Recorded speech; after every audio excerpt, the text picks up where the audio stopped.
Toru Iben, a member of an S-rank party led by the hero Sein, stands in the heat of battle. The team fights fiercely against monsters, and Toru saves Lisa, his fiancée, from an attack. The group seems like a team of childhood friends bound by trust and shared goals, or so Toru believes.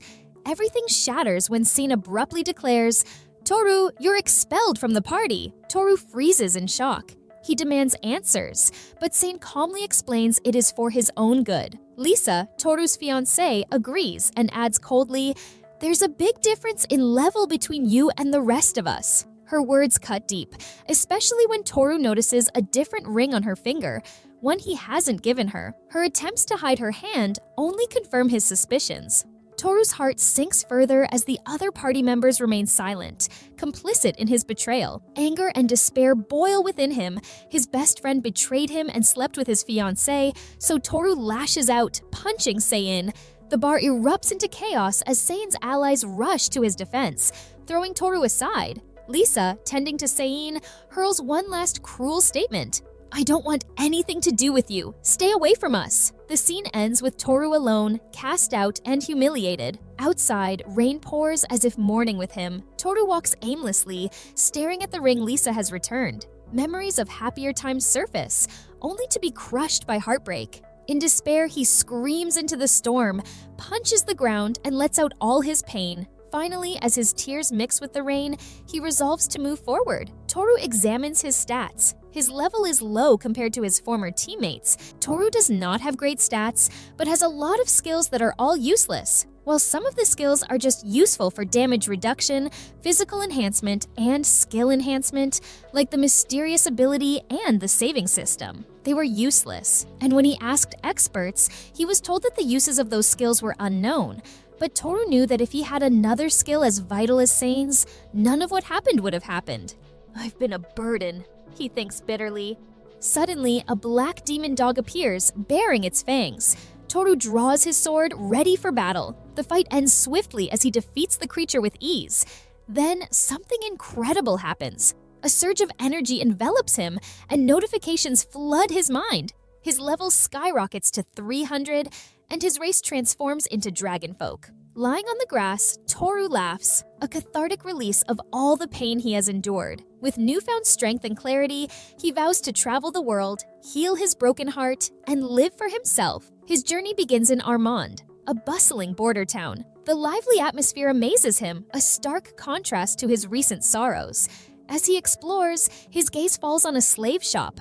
"I need a partner I can trust," still haunted by betrayal. Though conflicted, he steps inside, seeking solace in the idea of loyalty bound by an unbreakable contract. The merchant greets him warmly.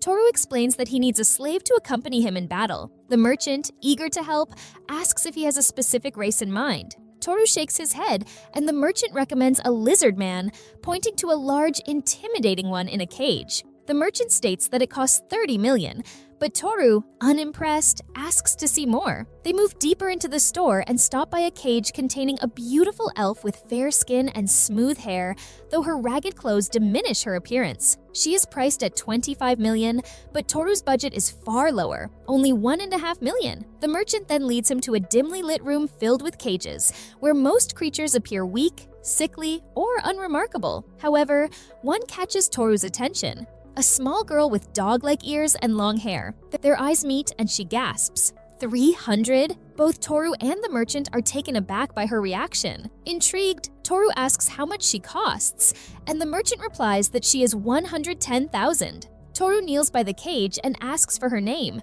The girl answers softly, giving her name as Kaida. Satisfied, Toru decides to buy her. After the contract binding, a mark appears on Kaida's chest.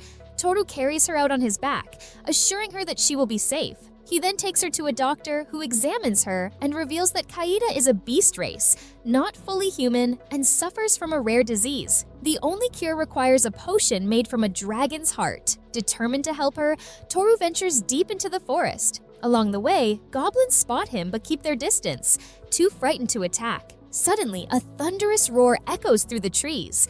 Toru sprints toward the sound and halts in awe upon coming face to face with a colossal dragon. Its gleaming scales, massive talons, and powerful wings stir the air like a storm. Without hesitation, Toru shouts for the dragon to fight him, his courage strengthened by thoughts of Kaida waiting for him. The dragon attacks, swinging its tail, but Toru dodges effortlessly. As the dragon roars, he remains unfazed, memories of his betrayal fueling his resolve. He reassures himself that he is not like them and will not abandon those who rely on him. With one powerful strike, he severs the dragon's head, tail, and even part of the cliff behind it. Overwhelmed by his own strength, he mutters in realization that this is the power of level 300. Back at the inn, Toru gives Kaida the medicine and watches as she begins to recover. Her condition improves slightly. Exhausted, he sits on his bed, reflecting on the fight and the strength he now possesses. As dawn breaks, he wakes up to find Kaida sleeping beside him. Quietly, he leaves the room and brings dragon meat to the inn's chef,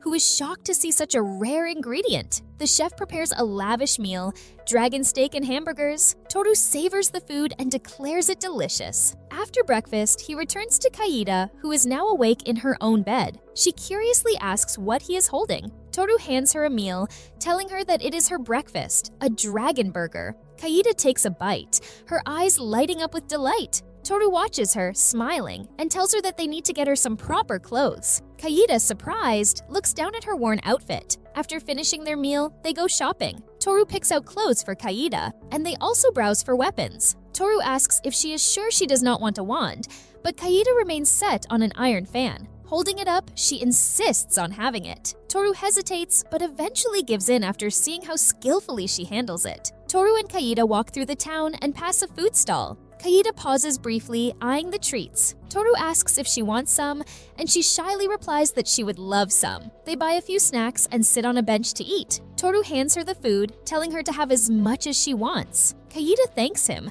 calling him Master. Toru, looking a bit awkward, asks her to stop calling him that. Kaida's face falls, and tears well up in her eyes as she asks if he does not like her and whether he is thinking of getting rid of her. Toru quickly pats her head and reassures her, asking what she is talking about and telling her that he will never abandon her. He says that he wants her by his side for the rest of his life, admitting that he may not be perfect, but needs her and is counting on her. Hearing this, Kaida grabs his hand tightly and declares that he is the best master. She promises to do anything for him and pleads to stay with him forever. Toru blushes and smiles, admitting that she is making him embarrassed. As they talk, Toru suddenly feels a strange sensation inside him, something he has not felt since his transformation. An ominous aura surrounds him, and system notifications flood his vision. The skill level limit is broken, granting him new abilities. Magic Lending and Experience Multiplier. The energy radiating from him startles Kaida, causing her to fall off the bench. As the aura grows stronger before slowly fading, Toru helps her up and apologizes, explaining that his skills have just given him more power. He asks if she is okay. Kaida nods and tells him that he is truly amazing. Toru checks his system and is shocked to see that most of his skills have reached level 50. As he ponders the changes and how his abilities surpass their usual limits, he asks Kaida if there is anything she wants. Shyly, she makes a request: some soap. Back at the inn, Toru and Kaida prepare for a bath. Kaida hesitantly asks if they are really going in together. Toru responds that it is not like he is interested in a girl's body. As he helps Kaida wash up, he learns that she is part of the fox folk. While cleaning her hair, his hand accidentally brushes against her inappropriately, leaving both of them shocked. He quickly apologizes, but Kaida, looking serious, tells him that she does not mind if that is what he wants. Toru flicks her forehead gently and replies that he will think about it when she is older. Afterward, Kaida cuts her hair, and Toru notices a small bump on her head. He asks what it is, and Kaida replies that it is her ears. Toru, confused, remarks that she has human ears as well. Kaida explains that some believe God gave beast folk both types of ears when they were created. As they finish cleaning up, Kaida beams, saying that today was wonderful, and hoping they will have more fun tomorrow. Toru smiles and assures her that they will, and that he will always be with her. The next day, Toru returns from errands looking frustrated. Kaida, hanging clothes to dry, asks what is wrong. Toru sighs and complains about the cost of sword repairs. He shows her his broken blade and explains how he tried to buy a new one. In a flashback, he tests a sturdy sword in a shop. When he swings it, the entire shop shakes, windows shatter, and weapons fly off their racks. Concluding his story, he grumbles about being stuck with this mess. Kaida grins and excitedly tells him that she knows the perfect weapon for him. She leads him to the Temple of Sacred Arms. The ancient temple is in ruins, surrounded by overgrown plants, but its massive white pillars remain awe-inspiring. Inside, Kaida explains that there are 2 tests to obtain the sacred weapon: opening the temple's doors and pulling the weapon from its pedestal. Toru hesitates before the enormous door, which has no handle. Kaida suggests that he try touching it. As soon as Toru places his hand on the door, it glows with a magical aura and opens. Kaida proudly congratulates him on completing the first test. Inside, torches illuminate the path to a pedestal bathed in sunlight. Resting on it is the sacred weapon, its tip buried in stone. Toru observes that it is a one-handed weapon. Kaida explains that the sacred arms change size and shape to suit their owner. Toru approaches the weapon and begins to pull. With great effort, he succeeds in freeing it from the stone. Kaida cheers, showering him with praise. Toru recalls how his former teammates, and even his fiancée, never complimented him. Kaida smiles brightly, saying that now they can go on adventures together. Toru grins back and tells her that once they reach the city, they will form a group and make their debut as adventurers. Kaida nods eagerly in agreement. Their journey is only beginning, but Toru feels grateful for his loyal companion by his side. A flashback then appears. Toru was an idiot for being unable to discover that Lisa was already his mine a long time ago.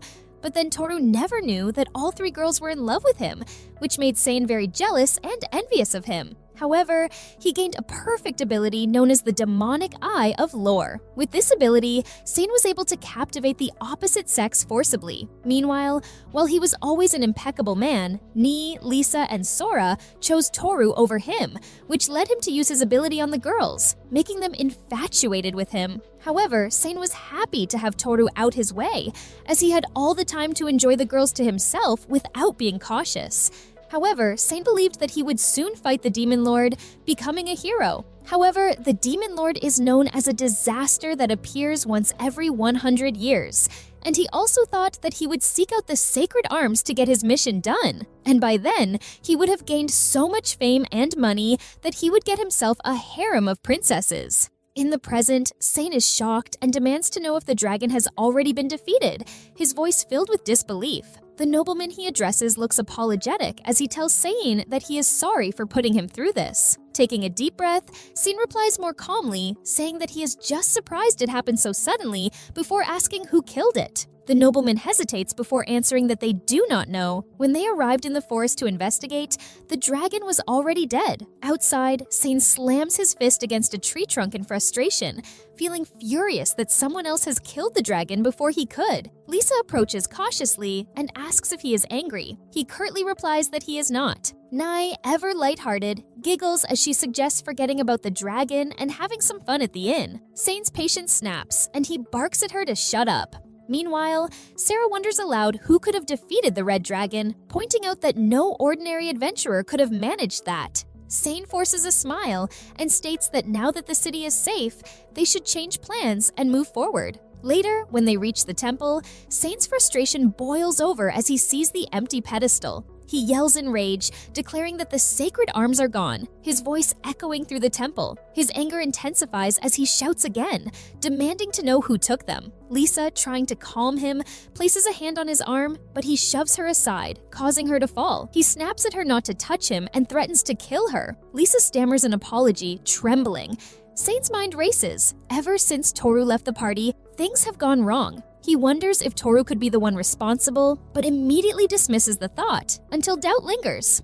Whoever he is up against must be strong, stronger than anyone he knows in Armand. If they killed the dragon, then they probably took the sacred arms too. If he finds them, he will kill them. With his decision made, Sane turns to his group and declares that they are changing plans. They will go to the dungeon of Luntata, and completing it will bring him the recognition he deserves. His eyes burn with determination as he storms out of the temple. A local man informs Sane that there was a dungeon there last month. Sane demands directions, but the man shrugs, explaining that there is no map and that he should just keep walking forward. Following the vague advice, Sane and his group make their way to the location, only to find a massive crater where the dungeon once stood. Sane falls to his knees, his strength drained, and shouts in frustration, his voice echoing into the emptiness. 1 month earlier in Luntata, Kaida's excitement is palpable as she announces that she has obtained an adventurer's card. She holds up her identity card, her smiling face and rank, D, clearly visible. Toru, seeing her enthusiasm, reminds her not to lose it and emphasizes the card's importance for identification. He glances at his own card, reflecting on his past as a member of an S-rank party. Though his current rank is B, it does not bother him. As they walk through town, Kaida wrinkles her nose and complains about the strong scent of alcohol in the air. Toru chuckles and explains that the town is known for its drinks and entertainment. Kaida frowns and insists that since he has her, he does not need to visit such places. Toru smirks and questions what exactly she means by places like that. Embarrassed, Kaida pouts, her cheeks flushing, before quickly changing the subject by mentioning that she has heard about a dungeon in the city. Toru confirms its existence, noting that it is older than the city itself, and informs her that they will explore it the next day. Curious, he asks what she knows about dungeons. Kaida admits that she does not know much and that the upcoming adventure will be her first experience. Toru explains that dungeons serve two main purposes for adventurers. They provide materials and equipment from the monsters inside, which is how most adventurers make their living, and they contain a core stone at their deepest level, a rare material that grants incredible rewards, such as skills, items, and other treasures. Kaida listens attentively and responds with determination, saying that she understands. The next day, as they venture into the dungeon, Toru reminds Kaida that she is still recovering and that they will only explore the first floor. Kaida cheerfully agrees. They step inside, finding themselves in a crumbling palace corridor where vines creep along the walls and cracks split the floor and ceiling. Suddenly, a monster lunges at Kaida. She shouts, "Wind Cutter!" and her magic slashes through the creature, defeating it instantly. Toru is impressed by her skill. Kaida excitedly informs him that she has already leveled up to 15. Shocked, Toru exclaims his disbelief, pointing out that they have only been in the dungeon for an hour. Kaida smiles and attributes her rapid growth to being near him. Although Toru dismisses the idea, he wonders if his abilities might be influencing her. Kaida remains enthusiastic, declaring that she will continue getting stronger to help him. As they climb to the third floor, two hulking, one-eyed monsters attack Kaida. She moves acrobatically, tumbling and jumping with precision. With a quick leap behind them, she unleashes her Blizzard Blossom skill, encasing the monsters in ice before finishing them off. She turns to Toru for approval, and he nods, clearly impressed as he acknowledges that she has cleared the entire floor. However, Kaida remains unsatisfied and asserts that level 30 is not enough to protect him, vowing to grow stronger. Toru suggests that they return for the day, stating that they have gathered enough materials and items. Though Kaida hesitates, she ultimately agrees. As they prepare to leave, she notices something on the ground and asks what it is. Toru examines it briefly and dismisses it as garbage. However, Kaida's eyes light up as she recognizes it as a magic storage item for rare objects, capable of holding up to 100 items. Intrigued, Toru asks if it can store items of any size, and Kaida confidently confirms it. She eagerly suggests continuing their exploration, but Toru shakes his head, pointing out that they are running out of food and water. He assures her that they will have plenty of chances to level up. Kaida agrees, smiling, and they use the storage to pack away their loot. They watch in amazement as their sack vanishes into thin air. That evening, Kaida enthusiastically devours her meal, declaring that the meat is delicious. She has ordered a feast and thanks Toru for providing the meal. Toru, however, tells her that she does not need to thank him while counting the money she has earned. He is impressed by her performance in the dungeon, especially considering it was her first time. Noticing that Toru is not eating, Kaida asks if he does not want to eat. Toru explains that the food belongs to her since she earned the money for it. Kaida smiles, places some food on a plate, and hands it to him, saying that food tastes better when shared. Toru, touched by her gesture, thanks her and agrees to eat together. After their meal, they walk through town. As Toru reflects on his past, recalling the hardships and loneliness he has endured, he acknowledges that his life feels brighter with Kaida by his side. He thinks to himself that his life was once awful, but has improved since meeting her. He hopes that if he can continue this peaceful journey with Kaida, he might fill the emptiness in his heart. The next morning, Kaida's panicked voice wakes Toru. She urgently calls for him to wake up. As Toru groggily opens his eyes, he freezes in shock. Before him stands a woman, her body barely covered by a blanket. Confused, Toru asks what is going on. The woman looks at him with equal confusion, explaining that she woke up in this state and does not know what to do. It is Kaida. Her appearance has completely changed. She now resembles a full-grown woman, her body mature, with the blanket barely covering her figure. Toru, struggling to believe his eyes, asks if she is really Kaida. Kaida calmly speculates that the transformation occurred due to her sudden level increase. When Toru presses for an explanation, she states that she has heard that when a child surpasses level 20, their body grows overnight to match their new power. Toru considers this possibility, recalling how his own race had changed after a sudden level up. He had not expected Kaida to turn into such a stunning woman overnight, and realizes that he can no longer treat her like a child. Toru instructs her to put on some clothes. Kaida hesitates, holding up her now too small ripped outfit, murmuring that she has nothing that fits. Toru hands her a long white shirt from his belongings and tells her to wear it for now. Kaida blushes as she smells the fabric before slipping it on and adjusting it, commenting that it is a bit big. Toru notes that she will need pants as well. Later, Kaida dresses in a new outfit. She twirls and asks Toru how she looks. Toru responds with a thumbs up, saying that it suits her. As they stop at a shop, Toru buys another iron fan for Kaida and asks if she thinks she can handle two. She confidently confirms that she can. Toru explains that using dual fans will allow her to cast 2 magical attacks simultaneously. As they stroll through town, people whisper about Kaida's beauty, while others make crude remarks that irritate Toru. Breaking the silence, Kaida cheerfully declares that she will earn a lot of money for Toru, but he tells her that she does not need to since he still has money left from the dragon. Instead, he insists that their focus will be on leveling her up. Toru lifts his backpack filled with food and water. Kaida's tail wags with excitement as she says today will be fun. At the dungeon, they climb to a floor adorned with cascading water,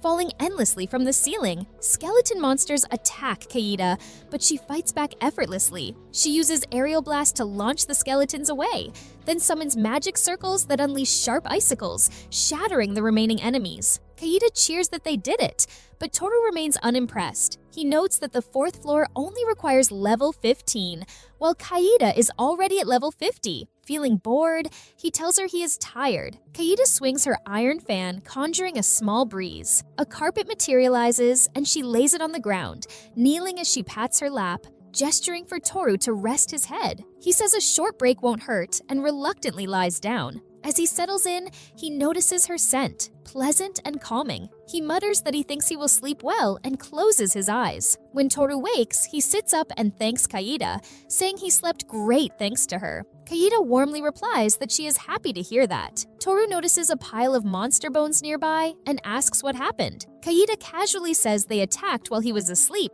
so she took care of them. Toru is impressed again. As they stand, Kaida dusts him off with her tail. The gentle touch makes Toru blush, and he wonders what this feeling is, thinking it feels divine. After a while, Toru asks to see Kaida's stats. Smiling, she shows him her progress. Her skill list is astounding. He thinks these are exceptional mage skills, especially Power Boost, noting that it is a rare talent found only in famous mages. He concludes that this girl is destined for greatness and glances at Kaida with admiration. He asks if they should go deeper into the dungeon, and Kaida eagerly replies that she will if he is okay with it. On the 10th floor, Kaida faces wolf-riding goblins. She stands firm and unleashes her spell, calling out aerial slash. The goblins and wolves fall cleanly in half. Toru asks if she is handling magic all right, and Kaida confidently states that her magic grows stronger with leveling up. Toru tells her to let him know if she ever needs help, and Kaida replies in agreement before creating spheres of air. She launches her next attack, Aerial Gust, causing the goblin riders to fall one after another. They continue battling through the dungeon, descending floor by floor until they set up camp on the 20th floor. Toru hands Kaida a bowl of soup he cooks over the fire, telling her it is for her. Kaida thanks him, but adds that she should be the one serving him since she is his slave. Toru tells her there is no need to worry, as he is used to doing things like this. Curious, he asks for her current level, and Kaida answers that she is at level 150. Toru is amazed once again by her rapid advancement. They eat together, enjoying each other's company. Toru asks if there are any tricks to using magic. Kaida repeats his question before explaining that the most important thing is the image. She tells him that if he can picture it clearly, he can cast it under many conditions, even if he does not know the spell. Toru wonders if imagining a flame will make it appear. He focuses on his hand, visualizing fire. A small ember flickers to life before vanishing. He admits that it is already gone and that this is harder than it looks. Kaida assures him that he will get better with practice. The next day, Kaida is in a tough battle against 4 massive monsters: orc warriors, a cursed skeleton, and a minotaur. Toru mutters that he has never fought some of these before. He warns Kaida to watch out as she dodges their attacks with precision. When the minotaur swings at her,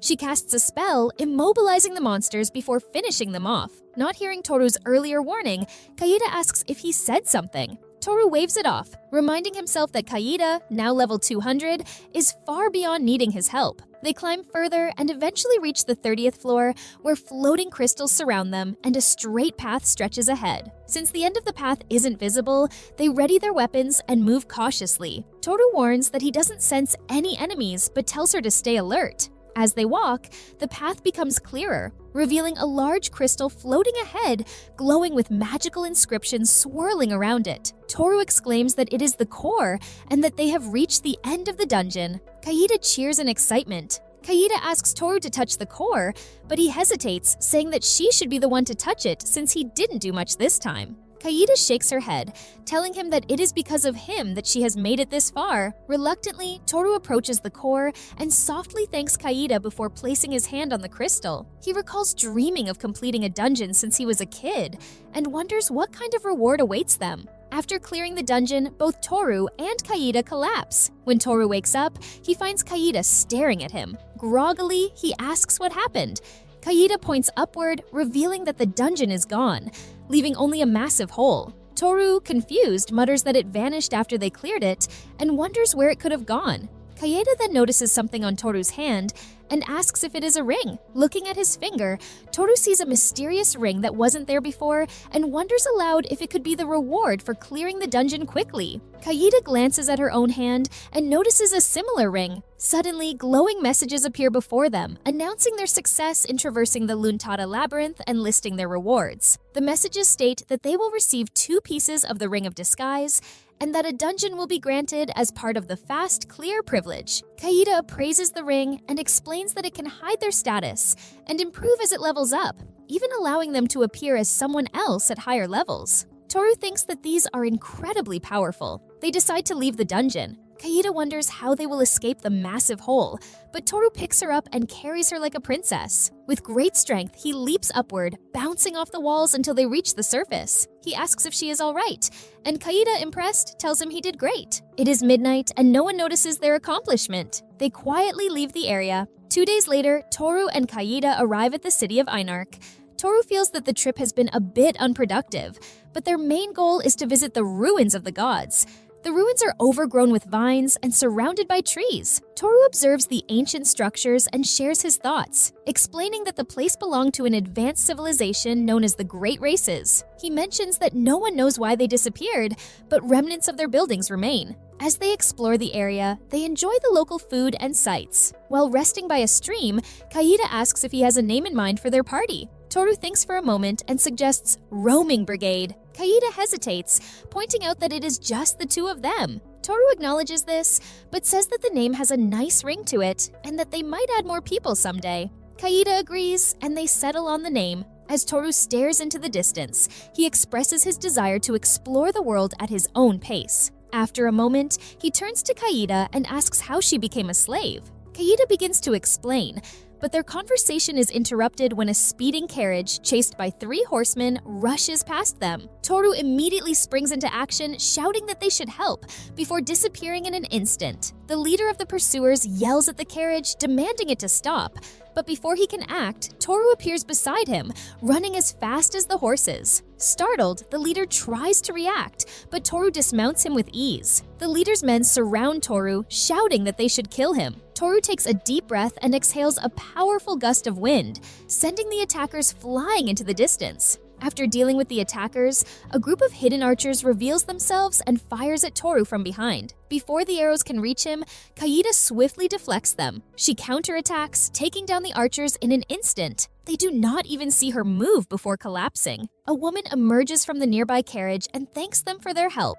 She introduces herself as Marianta, the daughter of Count Rwanta. Toru introduces himself as an adventurer and mentions Kaida as his slave. Impressed, Marianta invites them to her family mansion as a gesture of gratitude. Despite Toru's initial hesitation, Marianta insists, ushering both him and Kaida into her carriage. As they travel, they see the city of Einarch through the carriage window, admiring its stunning scenery filled with tall buildings and well-kept houses. Upon arrival, they are greeted by a massive mansion with an elegant steel gate. The grounds are immaculate. As they step inside, maids and butlers formally welcome them, surprising Toru with the display of wealth. A butler named Seabass welcomes Marianta back, while her personal maid, Urara, guides Toru and Kaida to their rooms. Toru flops onto the bed in his room, bouncing slightly. Marianta teases him about his excitement and suggests showing him around the city. Toru agrees, and the group ventures outside. While exploring, they visit abandoned buildings and ruins. Marianta and Kaida play together like children,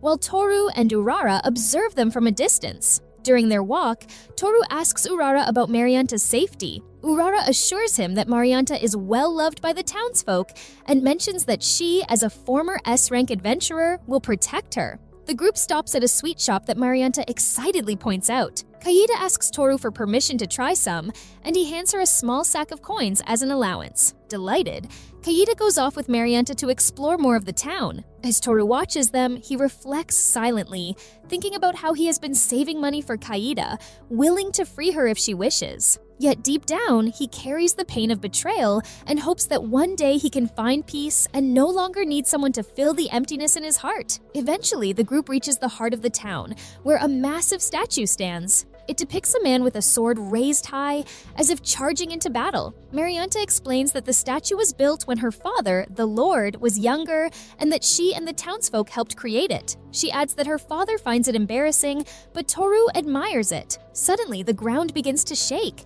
The trembling grows stronger, cracking the earth and the statue. Without warning, massive tentacles erupt from the ground, reaching into the sky and grabbing people, including Marianta. Toru calls out desperately for Marianta as the tentacles retreat into the hole, taking their victims with them. Around him, people cry for their loved ones.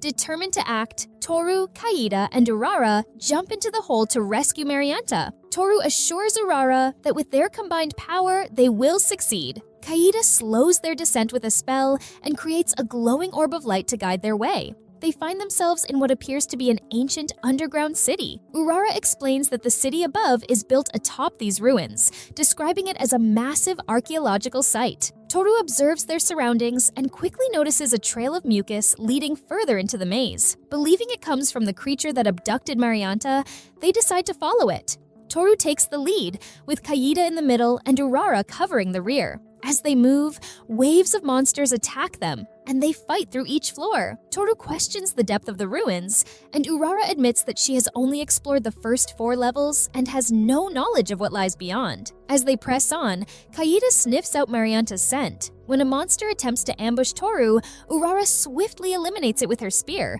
demonstrating her high level of skill. Toru asks about her class, and Urara reveals that she is an assassin, confirming that she could have dealt with the earlier bandit attack alone. Eventually, they reach a massive door adorned with a face-like design, the path lit by eerie flames. A group of horned demons appears, mocking and threatening them. Their leader grins menacingly while his followers shout violent threats. Without hesitation, Kaida casts an ice wall spell, splitting the demons and creating a path. She and Urara urge Toru to press forward while they hold off the enemies. Toru charges through the door, defeating a group of demons with his bare hands before bursting into the room. Inside, he finds a lone demon sitting atop a pile of rocks. Behind him, a slimy, tentacled creature looms, holding Marianta and other captives. The demon greets Toru mockingly, calling him food for his pet. Toru stands firm, demanding to know why the city is attacked. The demon admits that he plans to overthrow the local lords by targeting Marianta,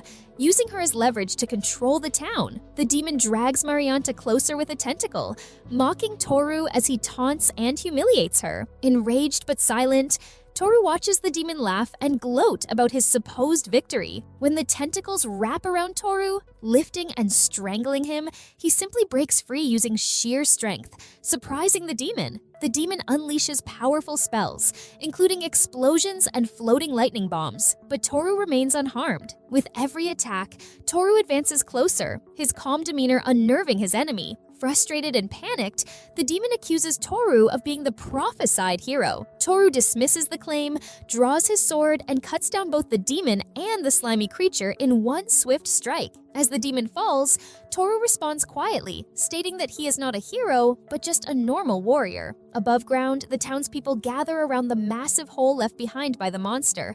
Marianta, finally conscious, blinks in confusion before recalling the attack and her abduction. The citizens cheer joyfully at her recovery, spreading the news that their princess is safe. Toru explains what happened, stating that a monster from the underground ruins attacked, but the city suffered minimal damage. He reassures them that no lives were lost, with only minor injuries reported. When Marianta asks who saved her, Urara reveals that it was Toru and Kaida. Marianta blushes at the acknowledgement. As word spreads, the citizens gather around to thank Toru. Marianta herself runs to Toru, embracing him tightly in gratitude. Kaida, standing nearby, cannot help but feel jealous. At the mansion, Marianta's father, the city lord, rushes to his daughter, embracing her with relief. Toru and Kaida watch the emotional reunion in silence. Kaida then remarks that Toru has defeated one of the Demon Lord's top generals. Surprised, Toru asks how she knows. She explains that the demon had boasted about being one of the 6 generals, though he was the weakest among them. Even so, the title makes him a significant threat. The city lord, overhearing, expresses his gratitude to Toru for saving Marianta not once, but twice.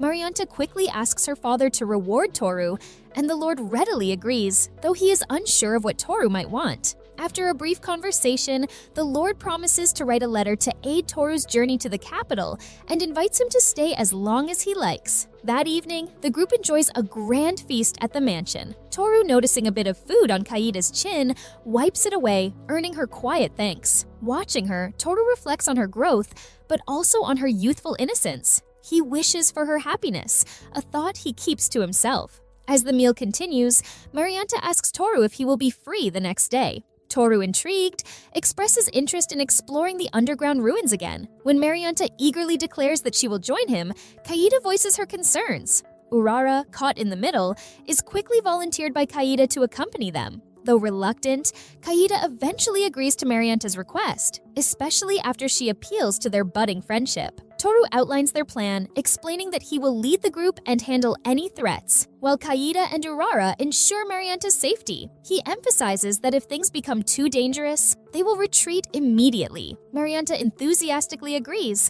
Toru and Kaida wait outside the mansion, standing patiently for Urara and Marianne. When Marianne emerges, she is completely encased in heavy armor, amusing and confusing Toru. In contrast, Urara wears light battle gear, complemented by a scarf and mask resembling a ninja's attire. Marianne explains that her father insists she wear the bulky armor for safety, but Toru quickly points out that it would hinder her movement. Reluctantly, she returns inside to change. When she reappears, Marianne wears simple robes resembling a wizard's outfit and carries a slim sword at her side. Toru approves of her new attire, and the group sets off toward the underground ruins once more. As they descend, Toru decides that they will explore the 3rd floor since they are already familiar with the lower levels. Curious, he asks Marianne about the dangers of the ruins. She explains that while parts of the ruins are deteriorating and infested with demons, much of the area remains unexplored, making it significantly risky. Acknowledging the hazards, Toru insists that Marianne's safety is their top priority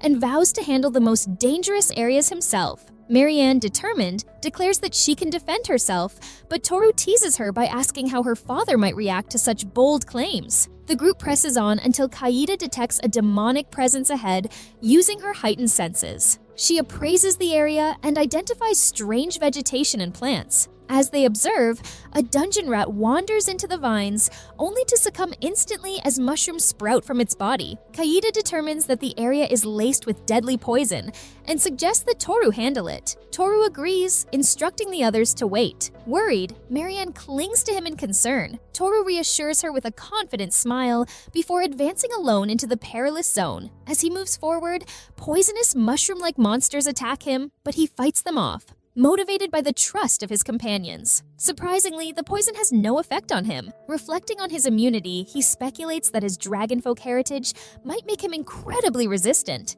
Eventually, he reaches a wooden door. Inside, he discovers a dusty, cobweb-filled room with shelves lined with books and bottles. Among the relics, he finds a chest containing bottles of a mysterious elixir and a key. He gathers these treasures and returns to his waiting companions. Kaida is the first to greet him, eager to know what he has found.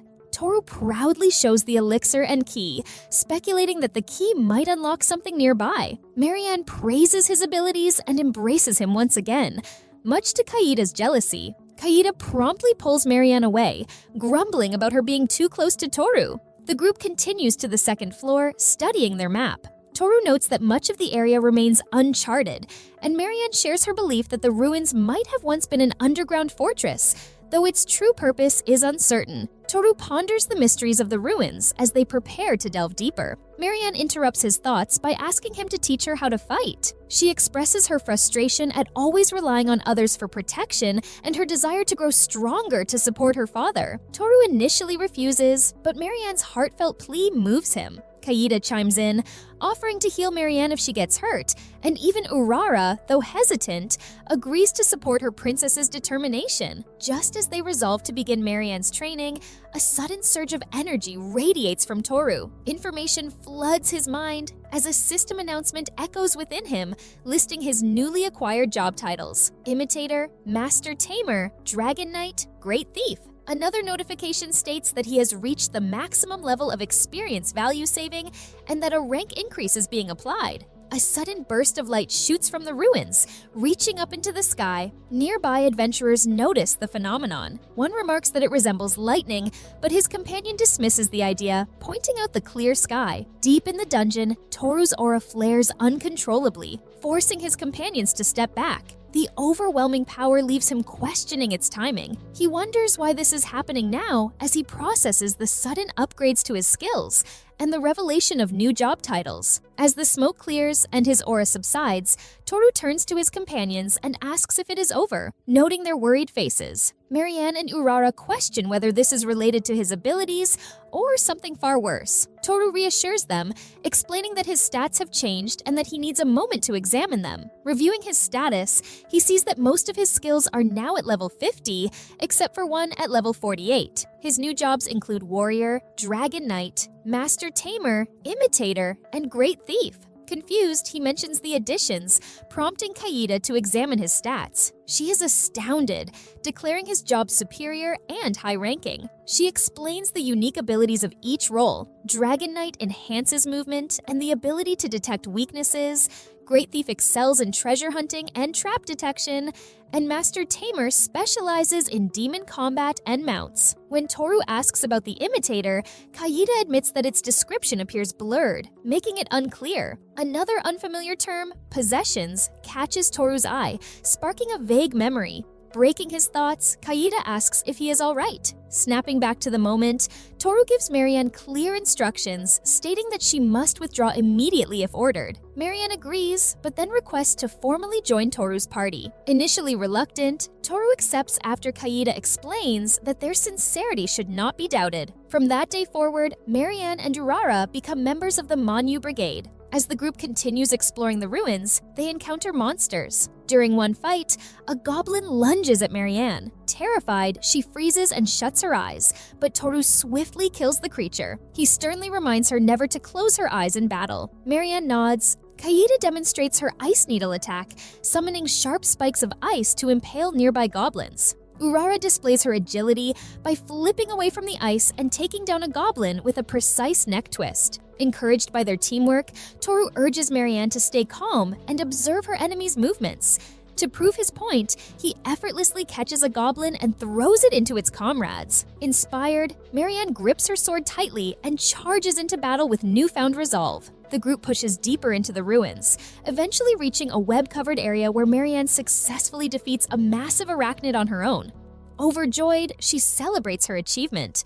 Both Urara and Toru praise her bravery and skill, noting her progress. Marianne excitedly announces that her level has risen to 30, while Urara shares that she has advanced to level 70. Reflecting on the group's progress, Kaida fondly recalls her early days as an adventurer. Toru teases her, joking that she had been even more inexperienced than Marianne. As they venture further, they find a dead-end wall overgrown with vines. Toru notices something unusual, taps the wall, and discovers that it is hollow. With a single finger, he pierces a hole large enough for them to pass through. The hidden room beyond is filled with treasures, chests, weapons, and mysterious objects. Among the items, Toru finds a strange egg and a peculiar stone. Curious, Kaida appraises the egg, identifying it as a dormant summoned beast. She explains that ancient civilizations created such creatures to assist in daily life and combat. To awaken the egg, one must pour magic into it. Eager to try, Toru infuses the egg with his magic. Despite his overwhelming energy, the egg remains dormant. Kaida theorizes that the creature must have originally possessed immense magical power,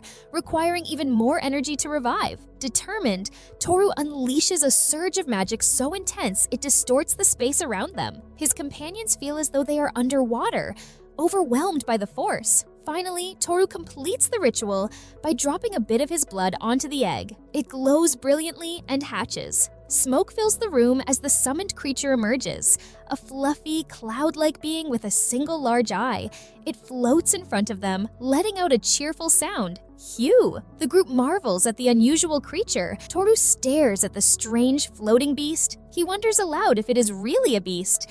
The creature floats over to Kaida, who reaches out and touches it gently. Toru admits that he does not know what kind of monster this is, but Kaida only smiles. She replies that it is beautiful, then casts a water spell to wash the creature. Toru remarks that the creature is cute, but wonders if it is useful. As if responding to his doubts, the creature suddenly lifts Kaida off the ground. Observing this, Toru notes that it looks like it can carry people. Kaida delights in the softness of the creature, calling it amazing. Toru starts considering the possibility of using it for transporting things. Kaida suggests that they name it, and Toru agrees, deciding on the name Panda. Kaida approves, saying that it is a beautiful name. The girls gather around Panda, admiring the fluffy creature, while Toru holds the other egg, which resembles a rock. He wonders what might be inside, eager to discover its contents. The group returns to the mansion, where they unload their spoils from the ruins, including many bottles of potions. Toru holds up a large bottle found in the room with poisonous vines. Kaida examines it and identifies it as an elixir. Overhearing the conversation, the Count expresses astonishment. He remarks that an elixir is an ultra-rare item, not something one would find easily,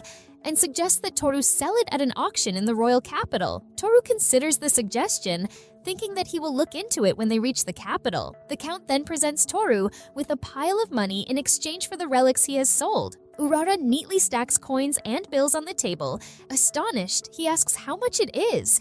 As he picks up a coin, he marvels at the sight, thinking that it is the first gold coin he has ever seen. Suddenly, Panda flies into the room, with Marianne chasing after it. She calls out for Panda to come back, saying she has not finished washing it. Instantly, Kaida grabs Toru, pulling him away and hiding his face. The Count sighs in exasperation as Marianne's embarrassed scream echoes through the mansion. Flustered, Toru mutters to himself that he thinks he will sleep well tonight. The next morning, Toru wakes to a beautiful day. He stretches his arms and smiles, thinking that it is another perfect day to continue their journey. Reflecting on the past few days, he recalls exploring ruins, hunting demons, and watching Marianne level up to 100, with Urara close behind at level 80. He has kept his promise, and now his companions are as strong as heroes. Toru steps out of his room and is greeted by Kaida and Panda, who floats nearby. They head outside and find Marianne practicing with her sword.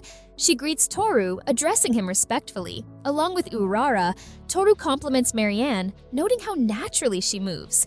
As if the sword is an extension of her body, Marianne acknowledges the strange feeling, admitting that she has never felt this way before. Marianne then asks if Toru really plans to leave today. Toru explains that he could stay longer, but he has received a letter from the Count about an auction he needs to attend. Marianne smiles, but confesses her envy of Kaida, who gets to travel with Toru. She expresses her wish to see the world, but acknowledges that, as a daughter of a noble family, she is stuck in the city. She smiles, but Toru reflects silently. He thinks about how Marianne will eventually have to marry, with no say in her choice. She will be kept in a cage until that time comes. As the time arrives for Toru and Kaida to leave, he thanks the Count for everything. The Count replies that he should be the one thanking Toru, grateful that he has helped keep his daughter alive. Toru turns to Marianne and reassures her that they will meet again, telling her not to be sad. But Marianne's eyes fill with tears as she responds that she will miss them both so much. Kaida rushes to Marianne, pulling her into an embrace,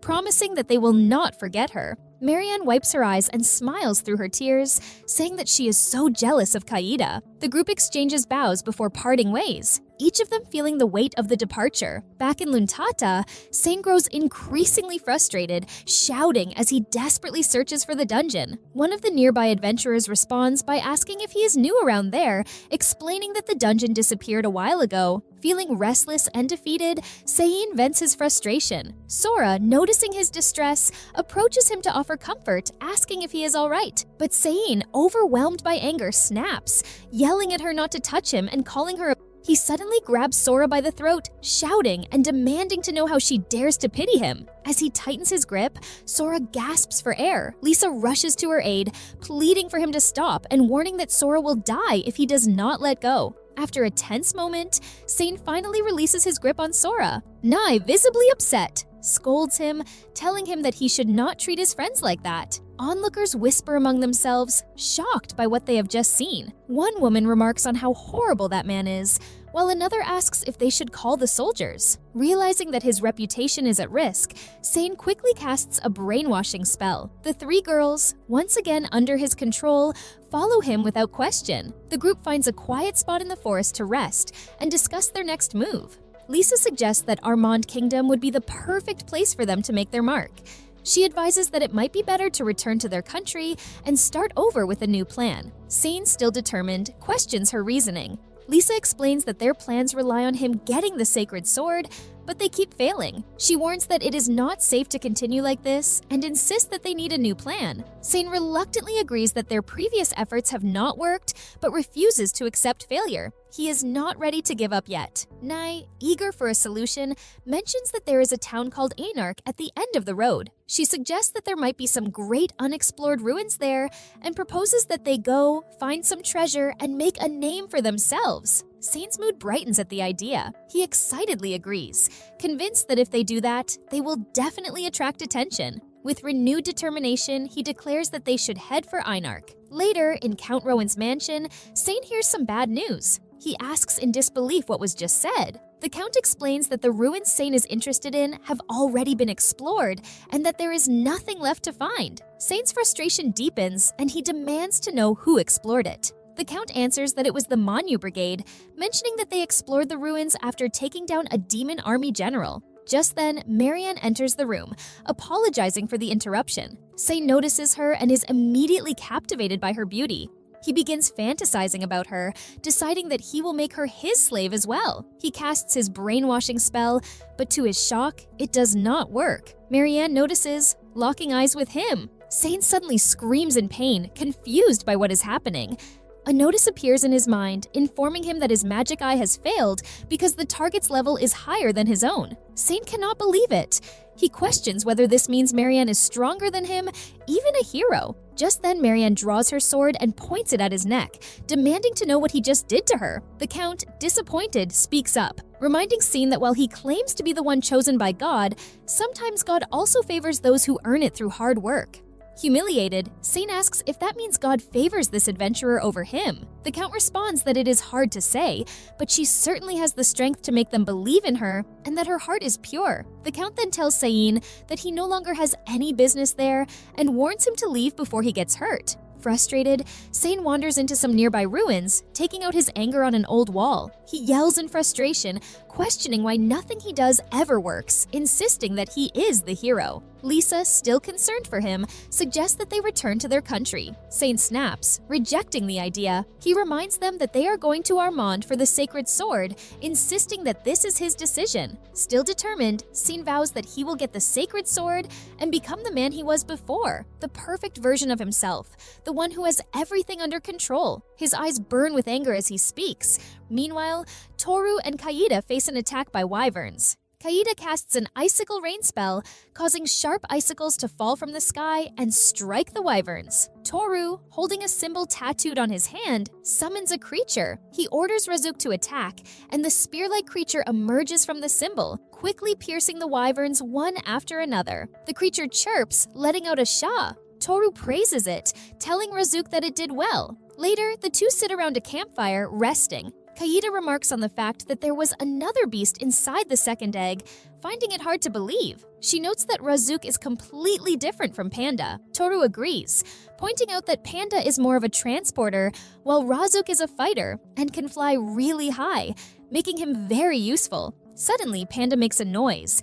It chirps, letting out a cue in an unintelligible language. Kaida looks at Panda and asks if it wants to show off too. Toru, surprised, asks if she can understand Panda. Kaida replies that she cannot explain it, but yes, she can. Panda and Razuk seem to communicate, exchanging chirps. Then, the two creatures take off into the sky, racing each other. Razuk quickly pulls ahead, but Panda soon returns, admitting defeat. Toru smiles, realizing that they had a flying contest. He concludes that Panda can only fly about 10 meters. But Razuk is much faster. Toru then calls Razuk back, and the creature obediently returns to his side. Toru compliments it, admitting that he did not know it could fly so far, joking that it would make a great rope. Just then, his stomach growls, and he suggests to Kaida that they prepare some food. Toru puts Razuk back into the symbol on his hand and begins preparing their meal. However, Kaida steps forward eagerly, asking if she may cook today. Toru agrees, and Kaida happily starts cooking,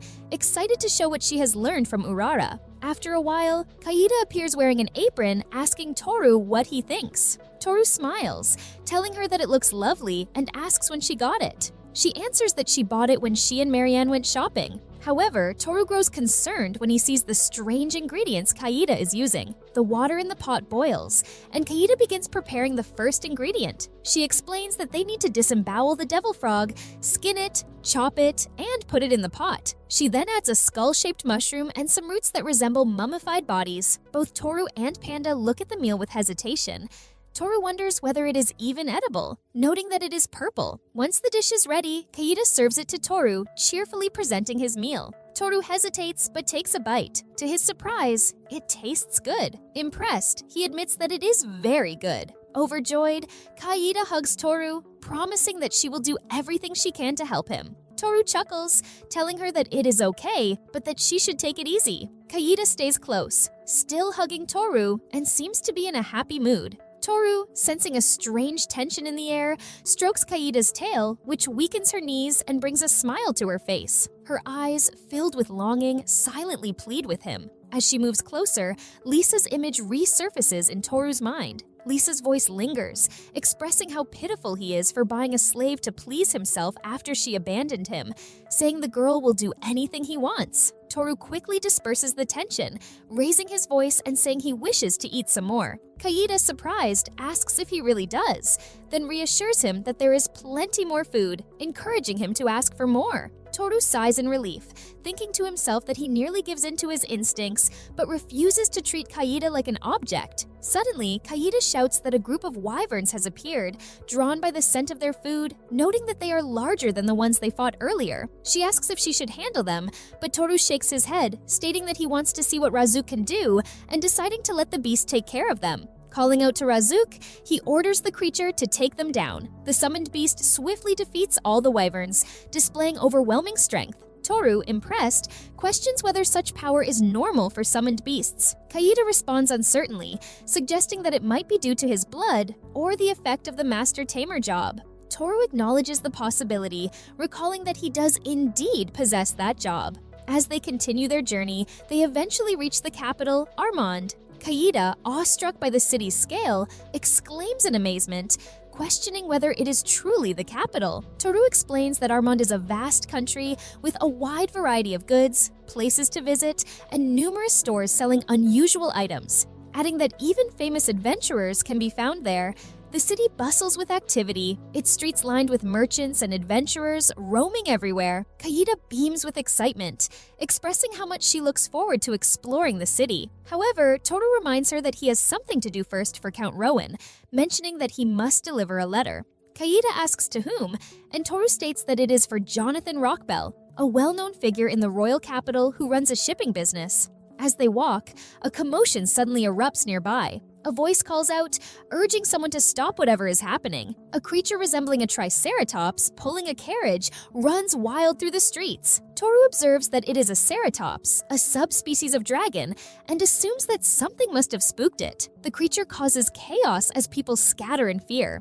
A merchant shouts at bystanders to move out of the way. Kaida asks Toru if he wants her to stop it, but before he can respond, two adventurers shove past him, demanding that people get out of the way. A citizen whispers that they are the Sl4vэ brothers, Class A dragon hunters, prompting another to express relief, believing they are saved. The Sl4vэ brothers attempt to stop the ceratops by grabbing its horns, but the creature overpowers them, tossing them aside effortlessly. It then charges toward a mother and her child standing before their house, seemingly about to crush them. Toru steps forward and declares that he will handle it. As the beast charges, he stops it with a single hand by gripping its horn. The gathered citizens watch in astonishment. Nearby, the merchant thrown from the carriage lands on the ground, still dazed. Meanwhile, Toru calmly pats the ceratops's horn, soothing it and calling it a good boy. The merchant, regaining his senses, approaches and expresses gratitude, asking if Toru is unharmed. Toru confirms that he is fine, then asks if the merchant knows Jonathan Rockbell. Later, inside a building in Armand, a middle-aged man greets Toru, acknowledging that he has heard about him saving their vice president. Introducing himself as Jonathan Rockbell, the president of the company, he takes the letter Toru has brought and notes that it is from Count Rowan. Handing over the letter, Toru listens as Rockbell remarks that he has heard of what Toru did in Einarch. Toru downplays it, saying that he merely did what he believed was right. Rockbell, seemingly satisfied, states that he will carry out the Count's request. Toru, confused, asks what the request is. Rockbell, however, withholds the details, explaining that he cannot reveal them yet and that he needs some time. He instructs Toru to return the next night. Still puzzled, Toru questions whether Rockbell will provide the answers he seeks if he returns then. Rockbell promises that he will, but advises Toru to dress more appropriately. Toru, uncertain about Rockbell's intent, wonders to himself what the man means, hoping that whatever comes next will not be too troublesome. As the royal meeting, a significant formal event commences, Toru shifts uncomfortably in the stiff attire he is unaccustomed to wearing. Muttering about how unpleasant it is, he receives reassurance from Kaida, who insists that he looks remarkably cool. Just then Jonathan approaches, his demeanor calm yet authoritative. Greeting Toru warmly, he expresses his relief at Toru's arrival and gestures toward the carriage, signaling them to get inside. Once seated inside the carriage, Jonathan leans in and instructs them to remain silent about their destination, emphasizing that it is not a subject for casual conversation. When Toru questions whether it is dangerous, Jonathan clarifies that the concern is not about danger, but about the significance of the person they are about to meet. He states that this is no ordinary individual and that their conversation will carry great consequences. Jonathan reassures them that this meeting could serve as a turning point, offering an invaluable opportunity. The carriage halts before a grand palace, and Toru's breath catches as he takes in the magnificent structure, its grandeur surpassing anything he has ever seen. As they step inside, a butler greets them and asks them to wait. Toru and Kaida settle in a lavish sitting area. While Kaida remains composed, Toru's mind races as he tries to piece together the purpose of this meeting, realizing that it will be his first encounter with someone of such immense stature. Moments later, the room stirs with the arrival of King Armand, flanked by two imposing knights. The king carries himself with regal authority and formally states that from this point forward, their meeting will be regarded as an official audience. Jonathan acknowledges the statement with a respectful yes. The king explains that their presence has been requested to address a pressing matter that requires the unique skills of an adventurer. Toru glances at Jonathan, silently seeking permission to speak. Jonathan gives him a nod, prompting Toru to address the king with a steady voice, asking what is required of him. The king reveals the dire situation. The imperial capital faces a grave threat. A deadly demon, the Death Ant Queen, has emerged, a creature capable of annihilating entire armies. Toru's eyes widen in shock as he processes the enormity of the task. Kaida, concerned, suggests deploying troops instead, but the king shakes his head, outlining the grim reality. Their army, weakened and unprepared, is no match for the beast. He explains that the Death Ants are relentless, consuming everything in their path, including nearby villages. Some have already been completely destroyed, and it is only a matter of time before the Death Ant Queen turns her sights on the capital. The urgency in the king's voice intensifies as he addresses Toru directly, demanding an answer.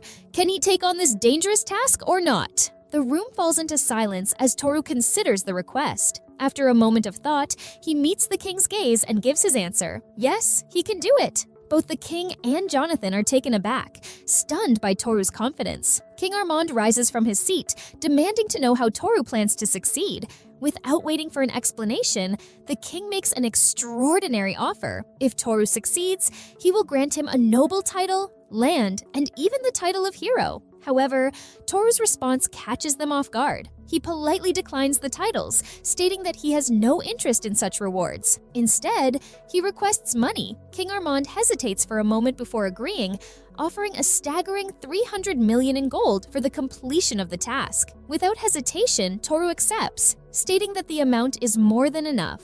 With the agreement made, Toru declares that they will begin the mission at dawn and requests a guide to lead them to the Death Ant's nest. King Armand assigns a corps commander to the task, and once again questions whether Toru is truly uninterested in the title of hero. Toru simply replies that he dislikes standing out and only wants to enjoy his journey. The next morning, the group sets off. Toru, Kaida, and the assigned commander. Their path leads deep into a dense forest, the air heavy with tension. Along the way, Toru notices lifeless soldiers scattered on the ground, their bodies a grim reminder of the danger ahead. The commander explains somberly that these are the victims of previous attempts to confront the Death Ants. He warns them to remain vigilant as they approach the nest. Kaida, looking thoughtful, suddenly asks whether Death Ants are truly dangerous.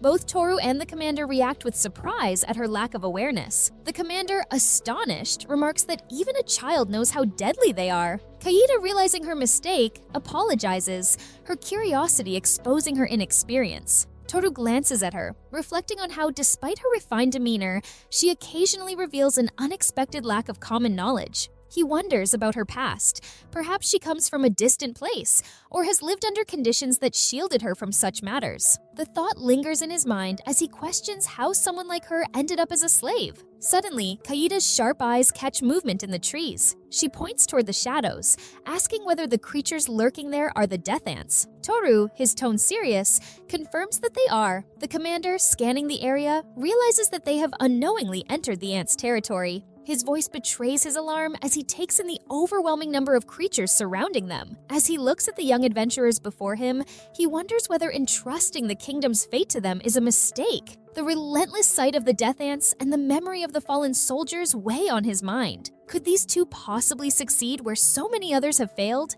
Doubt clouds his judgment as the group braces for battle. The commander issues a warning. The enemy is approaching. Without hesitation, Toru swings his sword.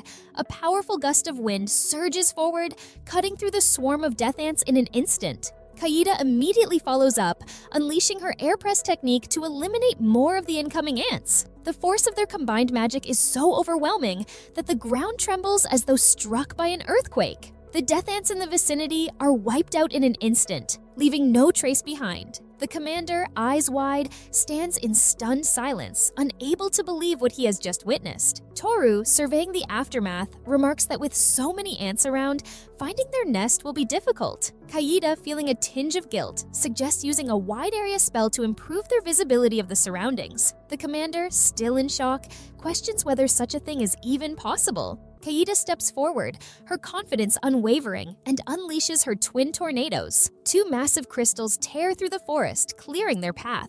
She follows it up with an Ice Age spell, freezing everything in her way. The entire area turns icy, and many of the death ants, along with nearby monsters, freeze and shatter. The commander stands dumbfounded, his mouth hanging open in disbelief. Toru chuckles lightly and tells Kaida she might have overdone it. Kaida apologizes, explaining that it has been a while since she used such powerful magic, and admits she hadn't adjusted it properly. The commander, still in shock, asks if it would be all right for him to leave, feeling he would only be a burden. Toru assures him it's fine and thanks him for guiding them. As the commander departs, Kaida notices something unusual, a narrow hole in the ground that seems significant. Toru examines it closely and remarks that the hole looks difficult to navigate and warns it could be dangerous to enter. Kaida eagerly asks if she should use magic to attack the hole, but Toru shakes his head, explaining that their magic likely wouldn't reach the bottom. Toru also points out that they need to bring back the queen's head to claim the reward.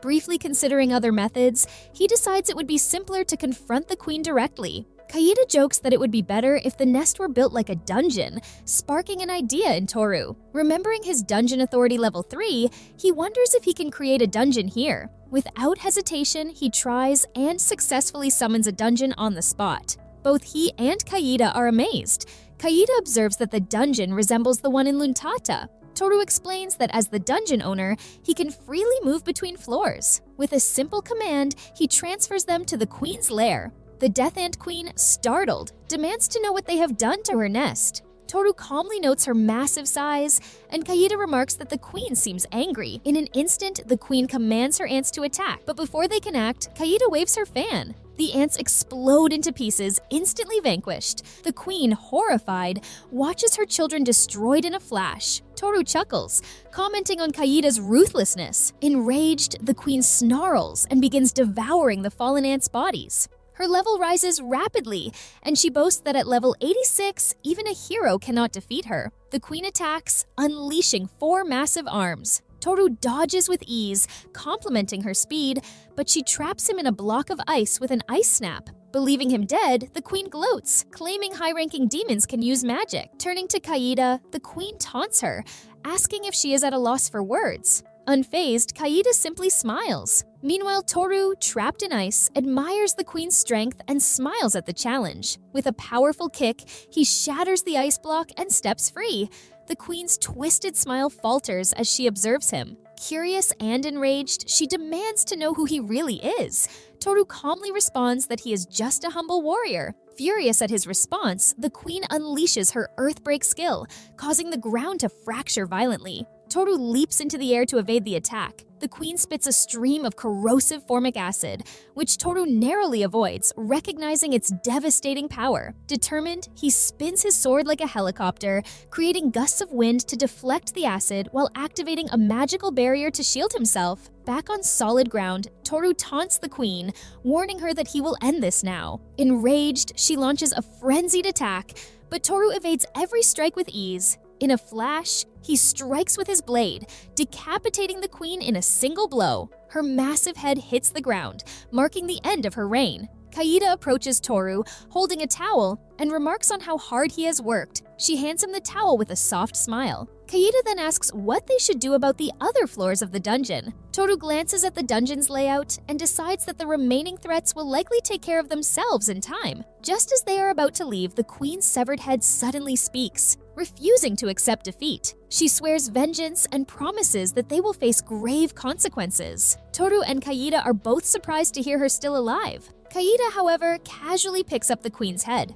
Annoyed by the noise, she decides to store it in her magic storage. Toru agrees, saying it is a smart solution to keep her quiet. Later, back at Jonathan's mansion, Toru presents a chest containing the queen's head. Jonathan opens it. He turns to Toru and remarks that he truly is the kind of man Rowan described, a man capable of achieving the impossible. As Toru stands before Jonathan, Jonathan praises him, explaining that the battle with the Death Ants has taken a heavy toll on their army. Many brave soldiers sacrificed their lives to weaken the swarm, and morale nearly collapsed. Toru's intervention turns the tide. His efforts not only eliminate the queen, but also bring hope and a sense of purpose back to the soldiers. For the army, their sacrifices are no longer in vain. Toru wonders if the Count planned all of this, orchestrating events to rely on him for the extermination. Jonathan clarifies that Toru hasn't just completed the task. He has saved the capital, and in truth, the entire country. With a sly smile, Jonathan hints that Toru is in for a significant reward, both in wealth and connections. Toru realizes that Jonathan, ever the shrewd operator, has outmaneuvered him once again, ensuring he benefits from Toru's heroics. Before Toru processes further, Jonathan mentions that others will soon arrive. Toru, puzzled, asks what he needs to prepare for. Just then, the sound of marching fills the air. The doors swing open, revealing a group of soldiers led by a stern-faced commander. The commander confirms that Toru and Kaida are members of the Manhwa Brigade. Upon hearing Kaida's confirmation, the soldiers, in perfect unison, salute and shout their gratitude. "Long live the savior of our homeland," they proclaim, their voices echoing with admiration. The scene shifts to King Armin's castle, where an elaborate ceremony is underway. The grand hall is filled with commanders and generals, many of whom whisper among themselves about Kaida's striking beauty. Toru and Kaida stand before the king, bowing respectfully. King Armin begins with heartfelt words, commending the defeat of the Death Ant Queen. Although much of her spawn has already been dealt with by the army, he acknowledges how monumental their accomplishment is. On behalf of his people, the king expresses his gratitude and presents Toru with a reward of 700 million. Toru, taken aback by the generous sum, humbly thanks the king. But the surprises aren't over. The king reveals he has one more announcement. Toru braces himself as the king declares his intention to grant the Manhwa Brigade the title of hero. Not as individuals, but as a party, they will be recognized as heroes of the nation. Toru is stunned, finding the idea absurd. King Armand, sensing Toru's hesitation, reassures him that the title comes with no strings attached. Toru can renounce it at any time or even choose to train a successor. For now, though, the king wants the Manhwa Brigade to carry this honor. Reluctantly, Toru agrees, with Kaida expressing her pride in him as her master. Toru, confused by her comment, mutters a question, but the moment passes as the king formally declares the Manhwa Brigade the heroes of the realm. As the applause rings out, Toru whispers to himself, "This is going to get a bit annoying."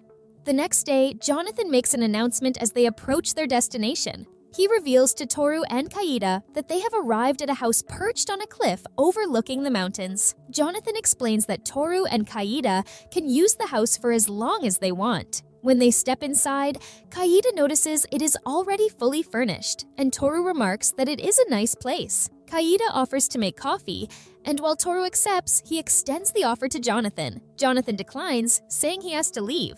Before departing, Jonathan tells Toru about the letter, explaining it contains a request from Rowan to the king. Rowan wants Toru to be recognized as the hero of the country. Jonathan wishes them well in their new home. Toru scratches his head, realizing how everything falls into place after defeating the Ant Queen. It makes sense now. These are the kinds of honors reserved for heroes. The golden bracelet he receives is proof of this title. Toru wonders aloud why Rowan pushes for him to be made a hero. When he asks Jonathan if the title means they cannot leave the country, Jonathan assures him he is free to do as he pleases. He only needs to step in when the country truly needs him. With that, Jonathan leaves. Later, as Toru sips his coffee and relaxes, Kaida joins him. The two enjoy the peaceful moment together. While exploring the bustling city later, Toru wonders where Kaida has gone. His attention is soon drawn to two men chatting with her. The men try to convince Kaida to join them, boasting about their fame as B-rank adventurers. Kaida politely declines, saying she has other plans. Toru approaches, introducing himself as Kaida's partner and asking the men to step aside. When Kaida greets him as master, one of the men asks if she is his slave. Toru confirms it, but adds firmly that Kaida is also his partner and should not be spoken of as if she were just an object. Angered, the two men attack Toru, but he defeats them effortlessly.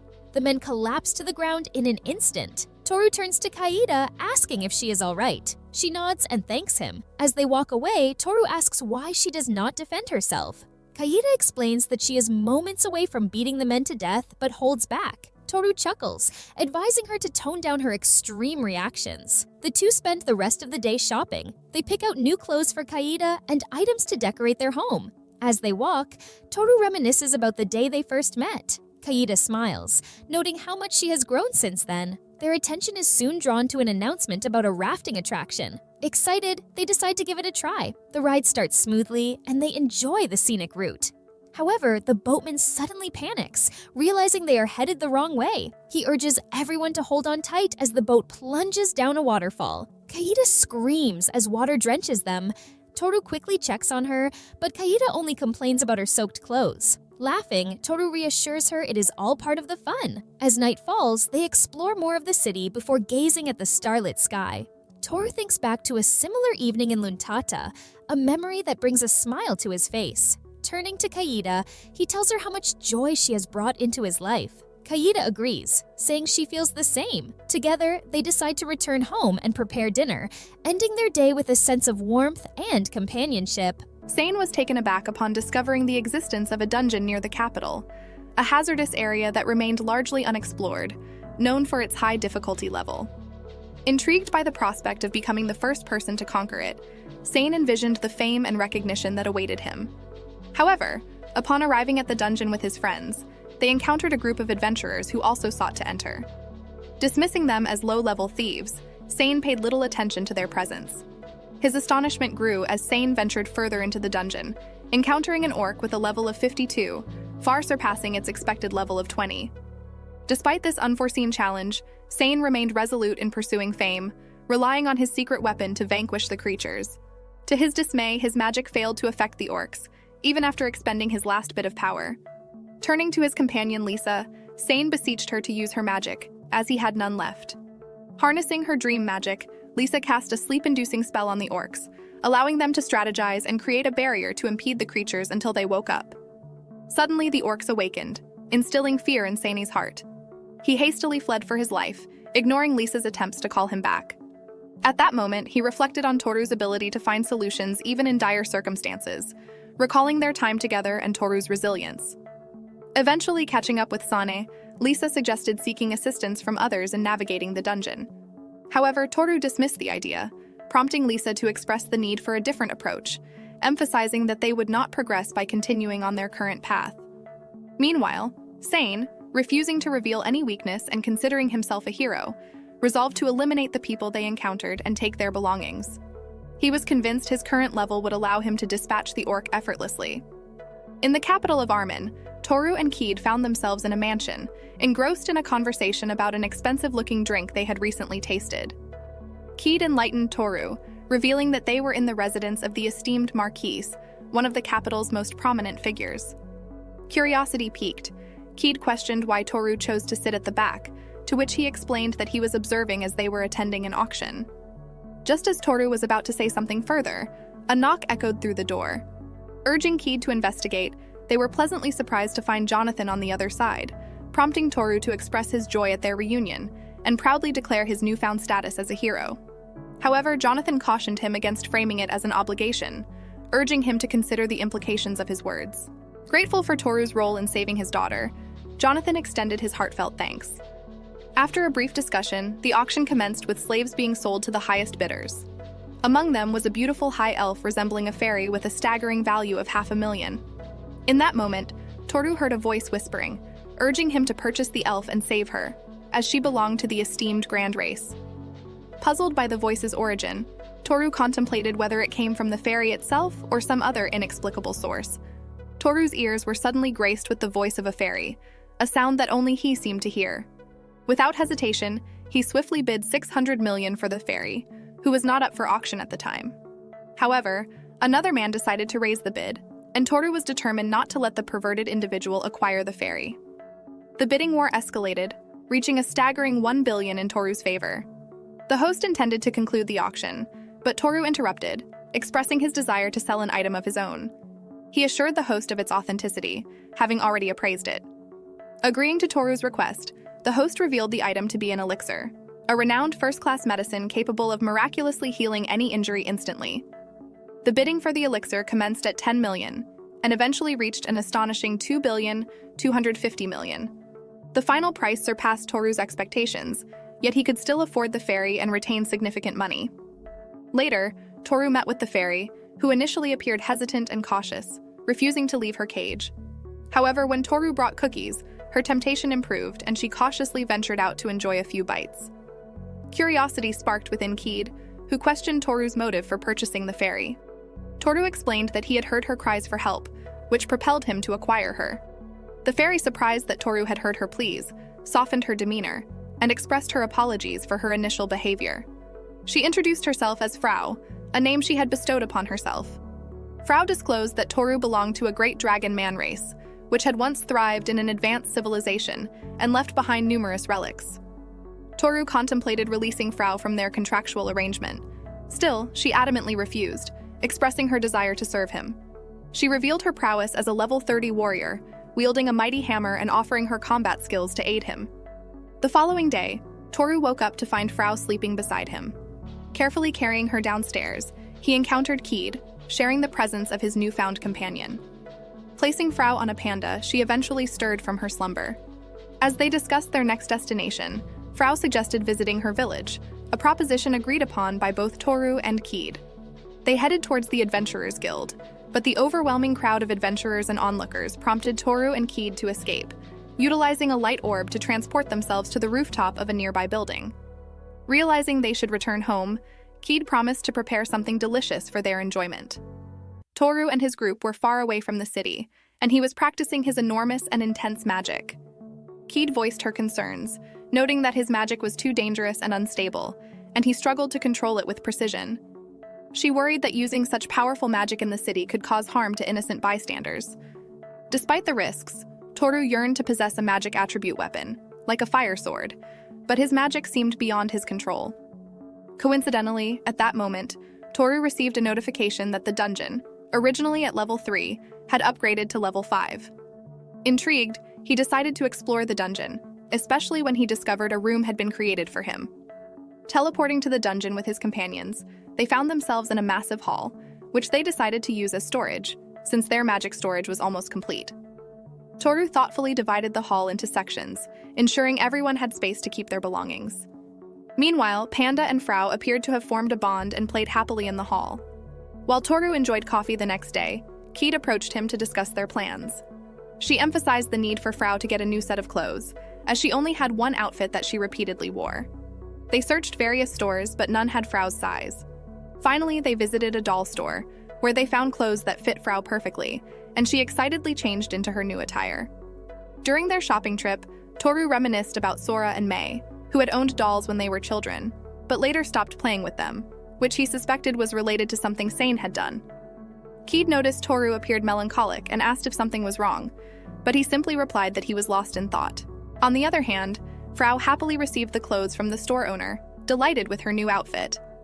The next day, she dawned with the radiant sun casting its golden rays over the city.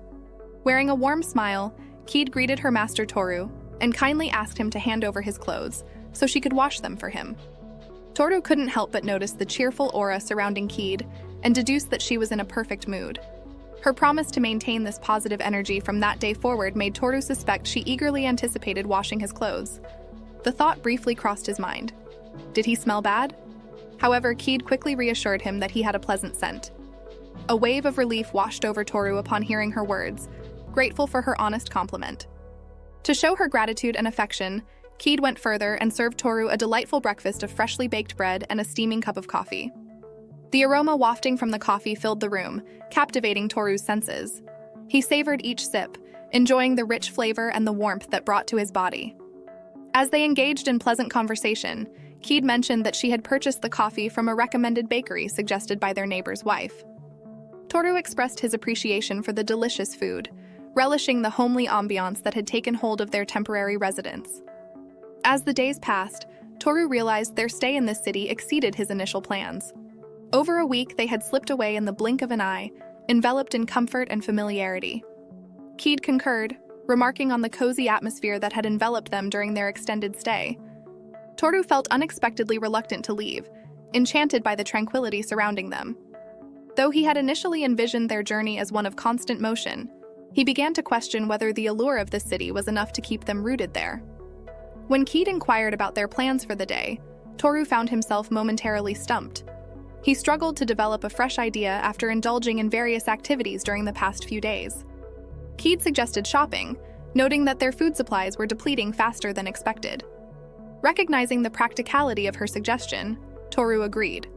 However, as he rose from his seat, a realization struck him like lightning. He would be responsible for washing the dishes, a task he had inadvertently avoided thus far. His thoughts were interrupted as Keed deftly slipped away, leaving him alone with his newfound duty. Toru's ears caught snippets of conversation from the neighboring table as he made his way toward the entrance. The topic of discussion centered around the sudden appearance of sandworms in various parts of Armand. Rumor had it that these creatures had emerged due to extreme weather conditions, such as tornadoes, heavy rains, and earthquakes, which had disrupted their natural habitat. These revelations cast a sobering shadow over Toru's mind, reminding him of the unpredictability of the world they inhabited. Reuniting with Keed outside, Toru found solace in her presence.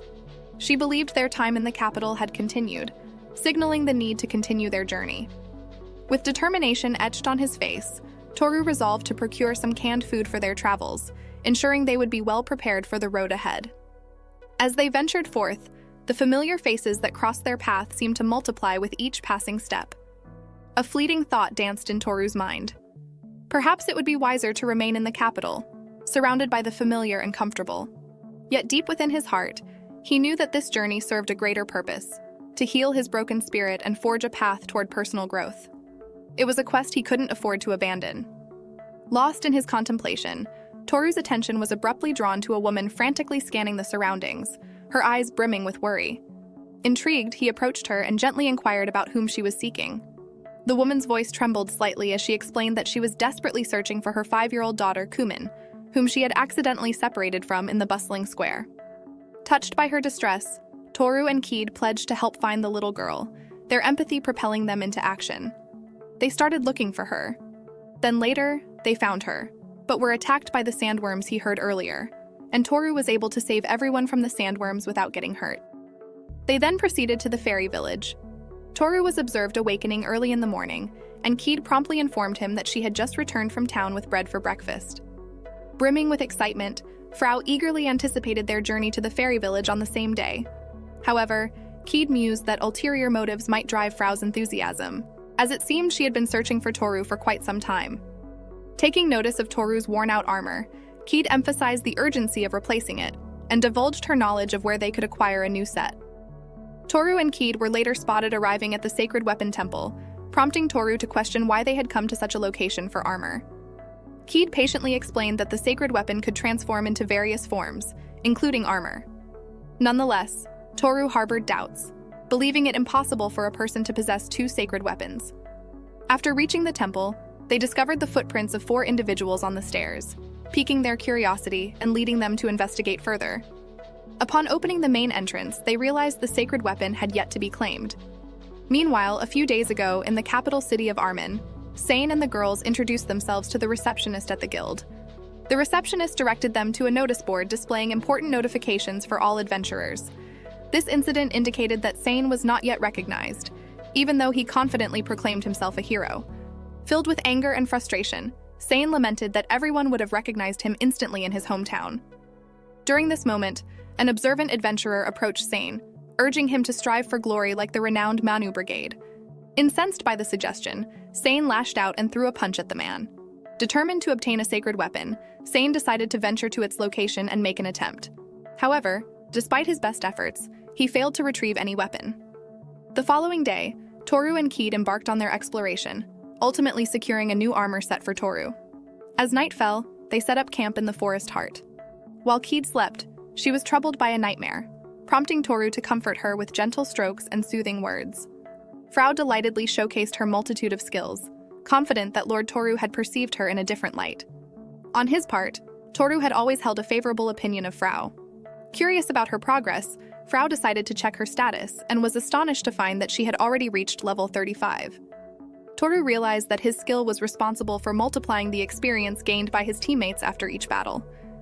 Thrilled at the prospect of leveling up, Frau eagerly prepared herself, while Toru and Keed patiently waited, acknowledging that she was the one who would lead them. Their attention then turned to an elderly ferryman possessing superhuman speed, who presented a formidable opponent. Toru understood that they would have no time to rest and instructed Keed to avoid confrontations, as the fairies they encountered were all friends of Frau. However, the fairies attempted to attack Toru and Keed, only to find their strikes ineffective, leaving them astonished and perceiving Toru and Keed as monsters. In response, Toru decided to employ wide-area magic, obliterating the surroundings for the town's safety. As time passed and Frau took longer than expected, Toru called out, hoping she would hear him wherever she was. Eventually, Frau arrived and swiftly warned the fairies not to harm Toru. Toru assured her that none of the preceding events would have unfolded if she had been present. Frau then guided them to her grandfather's house, welcoming them warmly. Frau's grandfather, who also held the position of village chief, had been informed by his son that Toru was the last of the great race. Initially, he was reluctant to accept Toru due to his lineage. However, Frau swiftly explained certain matters to her grandfather, leading him to allow them to stay in his home. Later that day, Toru showcased his magical abilities, leaving Frau's grandfather deeply impressed. He marveled at the immense power possessed by the great race, a revelation that astonished him. The fairies expressed their sincere gratitude to Toru for his heroic actions in saving their village from the impending destruction caused by the golem. Being humble by nature, Toru downplayed his contribution and insisted that it was not a particularly challenging task. However, the fairies were insistent that without Toru's help, their village would have been reduced to ashes. To show their appreciation, the fairies organized a grand banquet in the village that night, hoping Toru would enjoy the celebration as much as they would. Toru expressed his excitement for the banquet and eagerly awaited the festivities. Frau, one of the fairies, informed Toru that she would like to introduce him to her proud family once again. Frau began with her grandfather, the esteemed chief of their village, who was known as a wise and respected leader. Her grandmother, Vanya, was thrilled to have lived long enough to witness such remarkable events, as she never imagined she would encounter the great race in her lifetime. Frau then introduced her father, Papao, and her mother, Manly. Papao acknowledged that Frau's survival and accomplishments resulted from the education and guidance they had provided her. Manly nodded in agreement, acknowledging their role in shaping Frau's character and abilities. Lastly, Frau introduced her brother, Otwood, who keenly understood his sister's growth and development. Otwood playfully remarked that Frau was no longer just a cutting board, a term used by the fairies to describe their young and inexperienced members. Instead, he acknowledged that Frau had become a significant asset to their family and the entire community. Toru observed Frau's family and remarked to Keat about their close bond, noting that they seemed to have a lively and relaxing dynamic. Keat agreed, acknowledging the warm and harmonious atmosphere that permeated their interactions. Toru believed this closeness was not just a result of their upbringing, but also something ingrained in their genes, as it appeared to come naturally to them. Meanwhile, Frau met her mother to discuss preparations for the upcoming party. Her mother seemed unaware that it was time, expressing surprise at the realization. She decided to go and talk with others in the village, likely to gather information and make necessary arrangements. After concluding her conversation with her mother, Frau returned to Toru and Keat. She informed Keat that they should go ahead and have their bath, as it might take some time for them to prepare for the party. Keat agreed and left to prepare for the bath. Curious, Toru asked Frau if they had a bath big enough for both of them to use. Frau assured him there was no need to worry, as since they had visitors from other races, they had arranged an outdoor bath. The idea of an outdoor bath intrigued Toru, and he expressed his interest in experiencing it. He suggested to Keat that they go and enjoy the bath before the party. When they got there, Toru found out lovely with its fresh fragrance, which came out from the fruit and the petals. So he began discussing within himself if he should wash his head first, and Keat called him, and he looked back.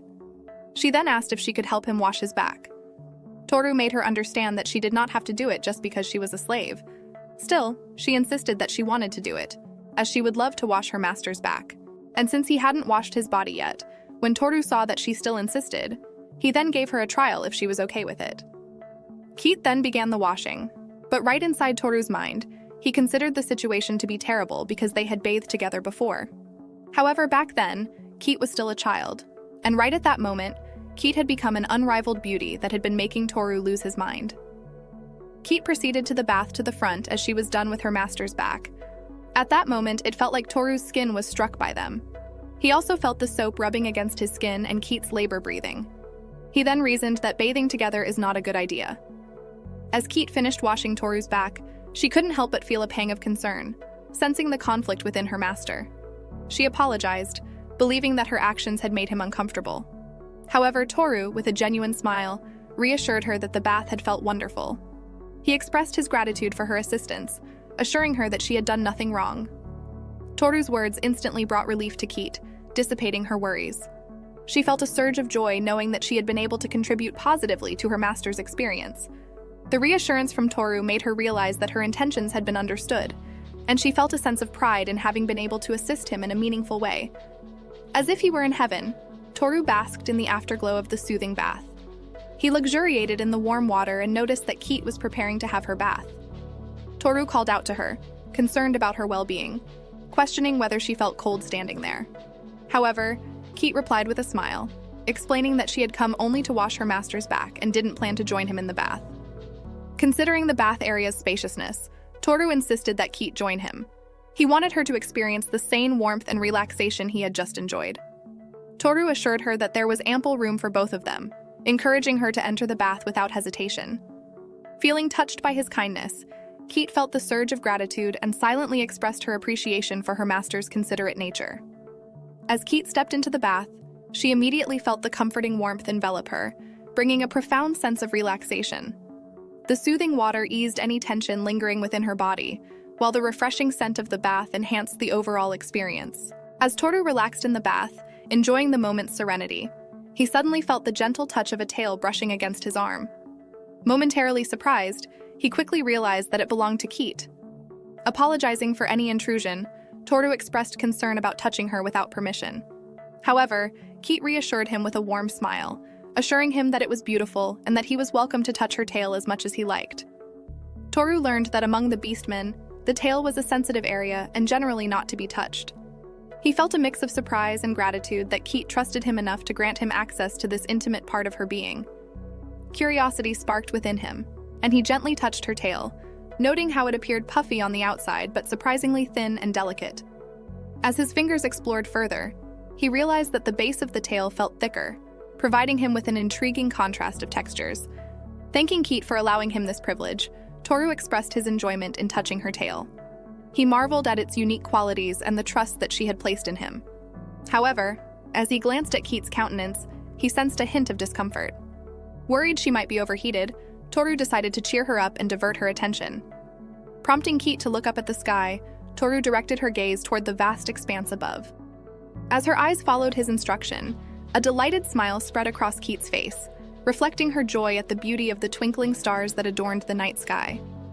Toru felt the sense of satisfaction, realizing that he had successfully lifted her spirits. Commenting on the specialness of their place, Toru acknowledged the significance of the shared moment between them. Keat concurred, affirming the uniqueness of their bond and the depth of their connection. Toru became certain that the memory of this shared experience of touching her tail and gazing at the stars together would be etched in their hearts for the rest of their lives. Sane and the girls stumbled wearily as they finally arrived at the North Star, their faces reflecting the exhaustion they had endured during their arduous journey. They had traversed treacherous terrains, battled fierce monsters, and braved harsh weather conditions. The weight of their quest pressed heavily on their shoulders, draining their energy with each passing step. As they caught their breath, the girls couldn't help but complain about the scorching heat that had plagued them throughout their travels. Sane, his patience worn thin, snapped at them in frustration, stating that their observation was unnecessary as he was aware of their discomfort. The heat had been an ever-present adversary, making their ordeal even more grueling. Lisa, her voice tinged with a hint of reproach, interjected, suggesting that they wouldn't have been forced to embark on such a distant and demanding pilgrimage if Sane had retrieved the holy sword from the previous temple. The remark stung Sane, his pride wounded, and he sharply urged them to be silent. He revealed that his reputation in his homeland was already hanging by a thread, and he had embarked on this quest to prove himself and claim the sacred sword for his own glory. The frustration in his voice was palpable as he gritted his teeth in annoyance, realizing the weight of the stakes. However, amidst his resentment, Sane knew deep down that the sword had to be obtained at all costs. The future of his aspirations and dreams hinged upon its acquisition.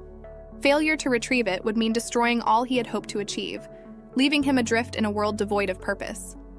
The gravity of the situation weighed heavily on his mind, dispelling any lingering doubts about the importance of their mission. Just as the group prepared to push forward, one of the girls caught sight of a sprawling city on the horizon. She excitedly called out to Sane, pointing out the promising sight and suggesting that they take a moment to replenish their energy with a hearty meal before continuing to the temple. The proposition hung in the air, echoing their shared exhaustion and the pressing need for sustenance. Sane's weary eyes scanned the distance between their current location and the temple, contemplating the implications of their decision. They were on the verge of reaching their destination, yet the toll on their bodies and spirits had become unbearable. As the journey progressed, Sane became increasingly aware of the growing din created by the girls. Their chatter, once a source of camaraderie, now felt like a constant nuisance to him. The weariness in his bones only amplified his irritation, and he longed for silence and solitude. Eventually, they stumbled upon a humble restaurant near the city they had spotted earlier. Eager to satiate their hunger, they eagerly entered, their expectations of a fulfilling meal high. However, their anticipation quickly turned to disgust as the plates were presented before them. The food had an unsightly appearance, with a swarm of insects scattered amongst the ingredients, leaving them perplexed and repulsed. Amid their collective repulsion, Mel bravely decided to take the first bite. To everyone's surprise, her expression transformed from disgust to delight. She discovered that the combination of flavors, including the insects, created a surprisingly delicious culinary experience. Her newfound enthusiasm for the meal unnerved Sane, who found her joyous consumption of the insects particularly repugnant. The thought of eliminating her from their group briefly flickered in his mind, but he quickly dismissed it as an overreaction to his discomfort. Meanwhile, the other two ladies opted for a safer approach, settling for the bread and salad portions of the dish. To Sane, their choice seemed more sensible and aligned with his culinary preferences. The contrasting reactions within the group further emphasized their individuality and the challenges of navigating diverse personalities on their quest.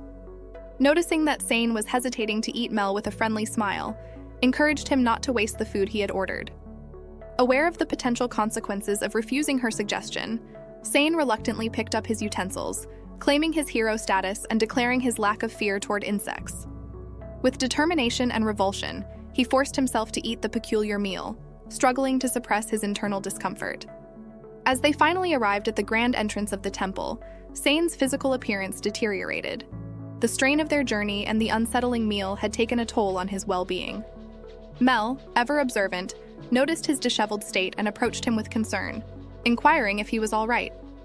Sane's reply was strained, his voice revealing the discomfort he felt in his stomach. He wondered why he was experiencing such pain while the others seemed unaffected, especially Mel, who had consumed the insects with relish. However, Sane refused to let his affliction deter him. With gritted teeth and a resolute spirit, he reminded himself that he couldn't give up now. The holy sword was tantalizingly close, and he had come too far to surrender. Despite the agony gnawing at his insides, he pushed forward, determined to muster every ounce of strength for what lay beyond the imposing temple doors. As he reached for the entrance, his trembling hands betrayed his anxiety. The anticipation of Sane's trembling hands did not escape the notice of the ladies, and their impatience grew as they urged him to hurry and open the temple door. Little did they know that Sane was not only battling his fears, but also struggling to contain the impending gas that threatened to escape him at any moment. He mustered all his strength and managed to swing the door open after a brief struggle, eliciting a collective sigh of relief from the group. The ladies cheered Sane on, expressing their faith in his abilities and encouraging him to continue. With their support, he approached the sacred pedestal where the coveted sword awaited him. However, as he attempted to exert force to pull it out, an uncomfortable sensation gnawed at him, hindering his efforts. Aware of his struggles, Mel stepped forward, offering her assistance. To everyone's surprise, their combined strength proved enough, and they extracted the holy sword together. The triumphant moment filled the air with elation, and the group basked in the triumph of their achievement.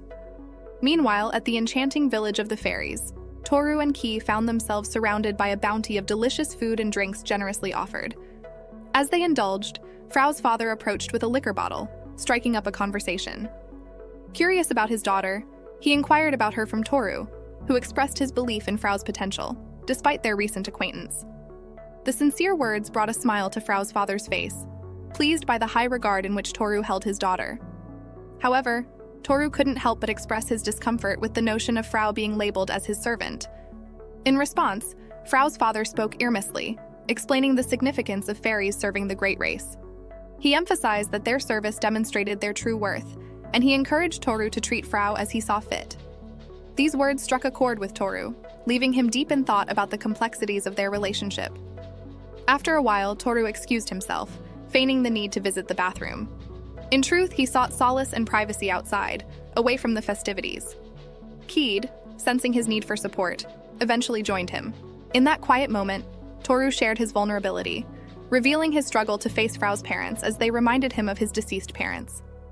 The sorrow in his eyes betrayed the pain that still lingered within him. When Keed inquired about his parents' passing, Toru recounted the devastating memory. He was only 15 when he returned home to find his parents lifeless, their once affluent household now overshadowed by tragedy. The townspeople presumed their deaths to result from a robbery gone wrong, as his family was among the wealthiest in town. Toru had never met any other relatives, and since that day, he had been living alone. Lisa had become his pillar of support, accompanying him through the darkest moments, and he yearned to be by her side. However, he felt betrayed as he witnessed her happiness with Sane believing himself inadequate. Moved by his raw emotions, Keed enveloped Toru in a comforting embrace, offering solace in the face of his grief. Venturing further into the ruins, the group discovered they had stumbled upon the place where the golem had originally slumbered. Frau's knowledge confirmed their location, adding an air of mystique to their surroundings. Seeing an opportunity, Toru turned to Keed and requested her expertise in utilizing her appraisal skill to search for ancient artifacts or valuable items hidden within the ruins. Excited at the prospect of leveling up her abilities, Frau eagerly agreed to accompany them on this exploration. Keed dutifully began scouring the area, eyes keenly assessing every nook and cranny. After a thorough search, she came across something of immense significance. Calling out to Toru, she drew his attention to a colossal teleportation magic circle concealed within the ruins. Intrigued by this newfound discovery, Toru approached the magic circle with caution. At the same time, Keed explained that there must be a corresponding magic circle located elsewhere, enabling swift travel between distant locations. Toru's sense of caution warned him of the potential dangers of stepping into the unknown through the magic circle. The allure of uncharted territory beckoned, teasing the possibility of fabulous treasures and untold wonders. He mused on the uncertainty of what awaited them on the other side, knowing the risks involved. Yet a flicker of curiosity ignited, tempting him to embark on this uncharted adventure. Curiously, he turned to Keed, asking if she desired to uncover the mysteries beyond the magic circle. With a warm smile, she assured him she would go wherever he wished, emphasizing her unwavering loyalty. The thought of venturing into the unknown alongside Toru filled her with excitement and trust. Frau, drawn by their determination, eagerly joined the expedition into the unexplored realm beyond the magic circle. As they gathered their resolve, Toru, Keed, and Frau prepared to step into the enigmatic world on the other side. Meanwhile, Sane has finally acquired the coveted sacred sword, and his heart is brimming with joy. This sacred weapon he desires so much, he has been waiting for this moment for so long. And now, on his fourth attempt, he has succeeded. The excitement is palpable in the air. However, their moment of celebration is short-lived. A girl, Lisa, who is accompanying Sane, expresses her concerns about the lurking demonic creatures in the city. She questions when they will take action to rid the city of these menacing demons. Sane, seemingly unfazed, assures her that it is a simple task and urges her not to worry.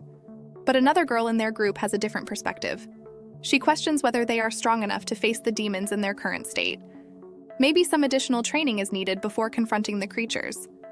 This suggestion doesn't sit well with the other girl, who reacts angrily, arguing that the people in the city are living in fear and need their help urgently.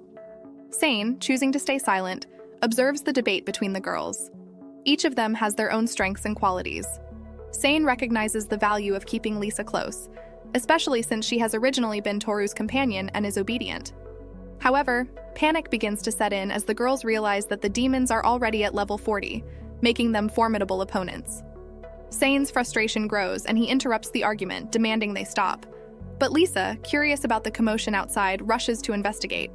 To their horror, they discover that the demons have infiltrated the city, causing chaos and taking innocent lives. Sane, filled with a mixture of fear and determination, declares that they have to fight them. Let's exterminate the demons. Sane daydreams again. This is perfect. If we save the city from the demons, our fame will spread. It's the perfect excuse to use the holy sword. Meanwhile, the demons are wreaking havoc, killing the men, assaulting the women, and stealing the city's resources. This is the demon commander, their target to kill. Sane tells Lisa that her task is simple. He wants her to cast magic left and right against the demon commander, so he will take advantage of that opportunity. But the girl says, "First, we need to evacuate the residents from here." Sane raises his tone and says, "No matter how many common people die, it doesn't matter at all. Just stick to following my orders." She is stunned. As the demons begin to gather food and riches, Lisa wastes no time. She unleashes her fire magic in various directions, creating a chaotic scene. The demon commander, unable to pinpoint the source of the spells, grows increasingly furious. Then, out of nowhere, Sane descends from above and delivers a powerful strike to the demon commander's head, demanding his surrender to avoid suffering. However, to Sane's shock, his attack seems to have no effect. Before he can react, the demon commander swiftly counters with a single devastating punch that sends Sane flying, crashing into a distant wall. Mockingly, the demon commander taunts him, "Are you the hero by any chance?" Fear grips Sane as he realizes the gravity of the situation and wonders why he doesn't have a single scratch after taking a hit from me and Lisa's magic. What level is he? Why is there a monster like this in a place like this? Just as the demon commander is about to deliver the final blow to Sane, a miraculous turn of events unfolds. A horde of adventurers, a formidable mix of both A and S-class adventurers, descends upon the scene, ready to take on the demon commander. Sane breathes a sigh of relief. The demon commander wastes no time and orders his subordinates to engage the incoming adventurers in battle. The adventurers prove their mettle and easily kill the demon subordinates. With the demon commander now vulnerable, the adventurers unleash their most potent spells and attacks, expecting to defeat him swiftly. However, to their collective astonishment, their magic and attacks seem to have no effect on the formidable foe. The demon commander retaliates with ruthless efficiency, taking down the adventurers one by one until none dare to challenge him any longer. After that, he turns back to Sane, saying, "Well, where's the hero? Oh, I've already seen you." Suddenly, he kicks Sane's face and mocks him. "Are you really a hero? What level are you?" Sane replies, "Level 63. The demon commander mocks him again. "Just 63 and you dare to challenge me? Don't mess with me." In the direst moment when the demon commander is about to deliver the final blow to Sane, a ray of hope appears. Out of nowhere, the girl comes and delivers a powerful kick to the demon commander's head. What plot armor for this self-proclaimed hero? The girls heal him while the other girl, Nay, fights the demon commander. But this stupid and ungrateful boy says, "Too late. What were you doing? Useless women who can't do anything." He yells to Nay, "Stop that guy here." Sane intends to leave Nay, but the girls say, "We need to fight too." Sane angrily replies, "I'm a hero. The importance of my life is different from others."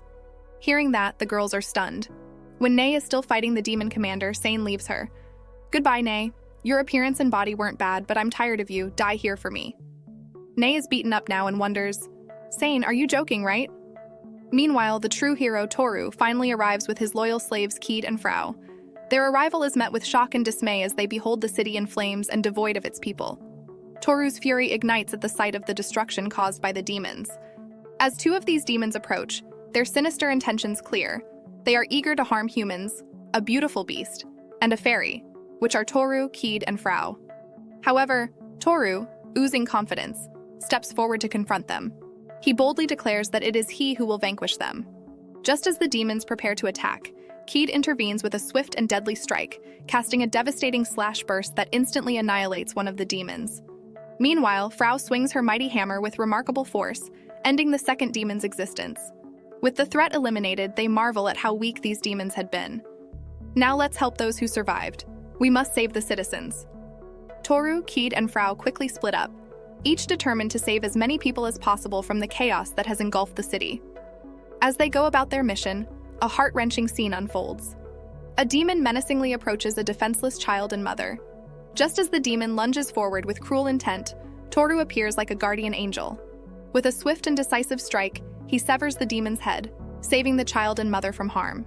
Toru then tells them to evacuate, and he continues to kill the rest of the demons. 1, 2, 3, 4, 5. Only 5 seconds, he kills all of them with ease. After that, Toru instructs them to organize the evacuation of all the civilians to ensure their safety. He sets off once again, determined to confront and eliminate any remaining demons that pose a threat. Meanwhile, on the side of the demon commander, a subordinate rushes to report a dire emergency. They convey the shocking news that their demon armies stationed on both the east and west sides of the city have been decimated by a single, unstoppable individual. The demon commander, once filled with confidence, is left in a state of disbelief. What is happening? There is an adventurer of the hero class who happened to be hiding in this city? Boom! Suddenly, Toru arrives and breaks the wall. Toru says, "Are you the demon commander?" He simply replies, "Yeah, and who are you?" Toru says, "I'm just a warrior. I love Toru because he is not self-proclaimed, he's my alpha boy." In a sudden and desperate move, the demon commander hurls Nei onto his back. However, before he can react, Toru's incredible speed kicks in, and he catches Nei in an instant like flash. The demon commander is left utterly shocked by Toru's swift and precise actions. As Toru cradles the badly injured Nei in his arms, a rush of memories floods his mind. He can't help but recall their time together in the same party. Nei had been a source of unwavering support and encouragement during Toru's weaker days. Back then, their team had already reached the impressive level of 40, while Toru had lagged behind at level 20. He said, "Should I leave the party?" Nei suddenly kicks his ass and says, "Why are you acting like this? It's not like you. Do something instead of dwelling on it. I will accompany your training. We are a team, all 5 of us together, right?" Nei also asked Toru to confess to Lisa quickly. But Toru said, "I'm afraid of being rejected." Toru was really happy to train with Nei. Back to the present, he is crying for her while the demons attack him from his back. But Toru moves quickly and kills the demons instantly. The demon commander asks him, "Are you really just a simple warrior? It looks like you've surpassed level 100. It's been a while since I've fought someone over level 100. Try to have some fun." But Toru says, "I can't let you have your fun. I'm worried about Nei.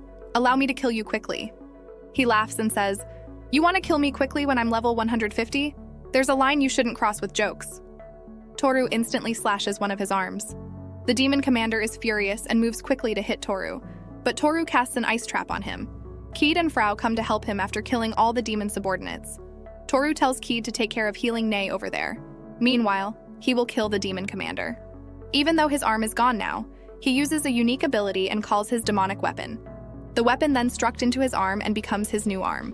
While transforming, Toru tries to kill him before the transformation finishes, but he quickly reacts and parries Toru's sword.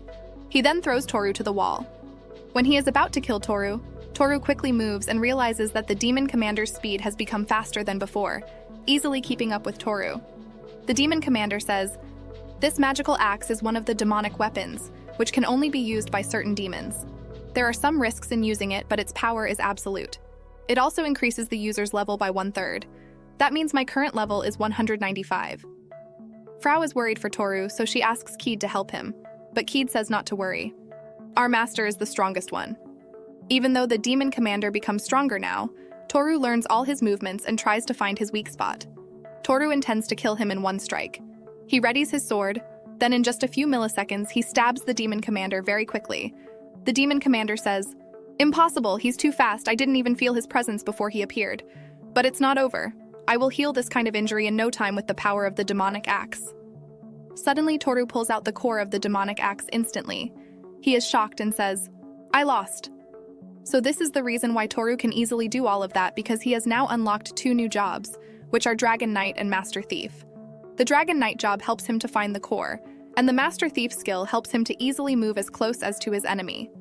The demon commander says, "Finish me so the battle is over." Toru says, "Well, do you have any last words?" And he just asks, "What level are you?" Toru simply replies, 300. In the end, the demon commander dies and realizes that this is what the strength of a level 300 looks like. With the battle over, Toru and his companions find refuge in a nearby building. Toru and Kaida stand quietly outside Nei's room, waiting anxiously as the doctor emerges. Without hesitation, Toru asks about Nei's condition. The doctor reassures him that Nei is fine. The hyper potion Toru provided has been instrumental in her recovery. Although it has repaired her fractures and internal injuries, the doctor warns that the healed areas remain fragile and more susceptible to damage. Rest is imperative. The doctor departs, leaving Toru to enter Nei's room. He approaches her bedside, his gaze softening as he notices her once broken arm now fully healed. The efficacy of the hyper potion, a treasure he discovered in ancient ruins, is undeniable. Toru silently thanks himself for not selling it when Kaida suggested the possibility. "I'm glad she didn't suffer anything worse," he murmurs, relief washing over him. Kaida, standing nearby, observes Nei's peaceful slumber. She seems to be sleeping well, she notes with a gentle smile. Toru turns to her, expressing his gratitude. "Your healing waves helped a lot." "Thank you, Kaida." Kaida smiles back, glad to have been of assistance. "Just to be safe, I'll perform an examination to check for any lingering abnormalities," she offers. Toru nods in agreement.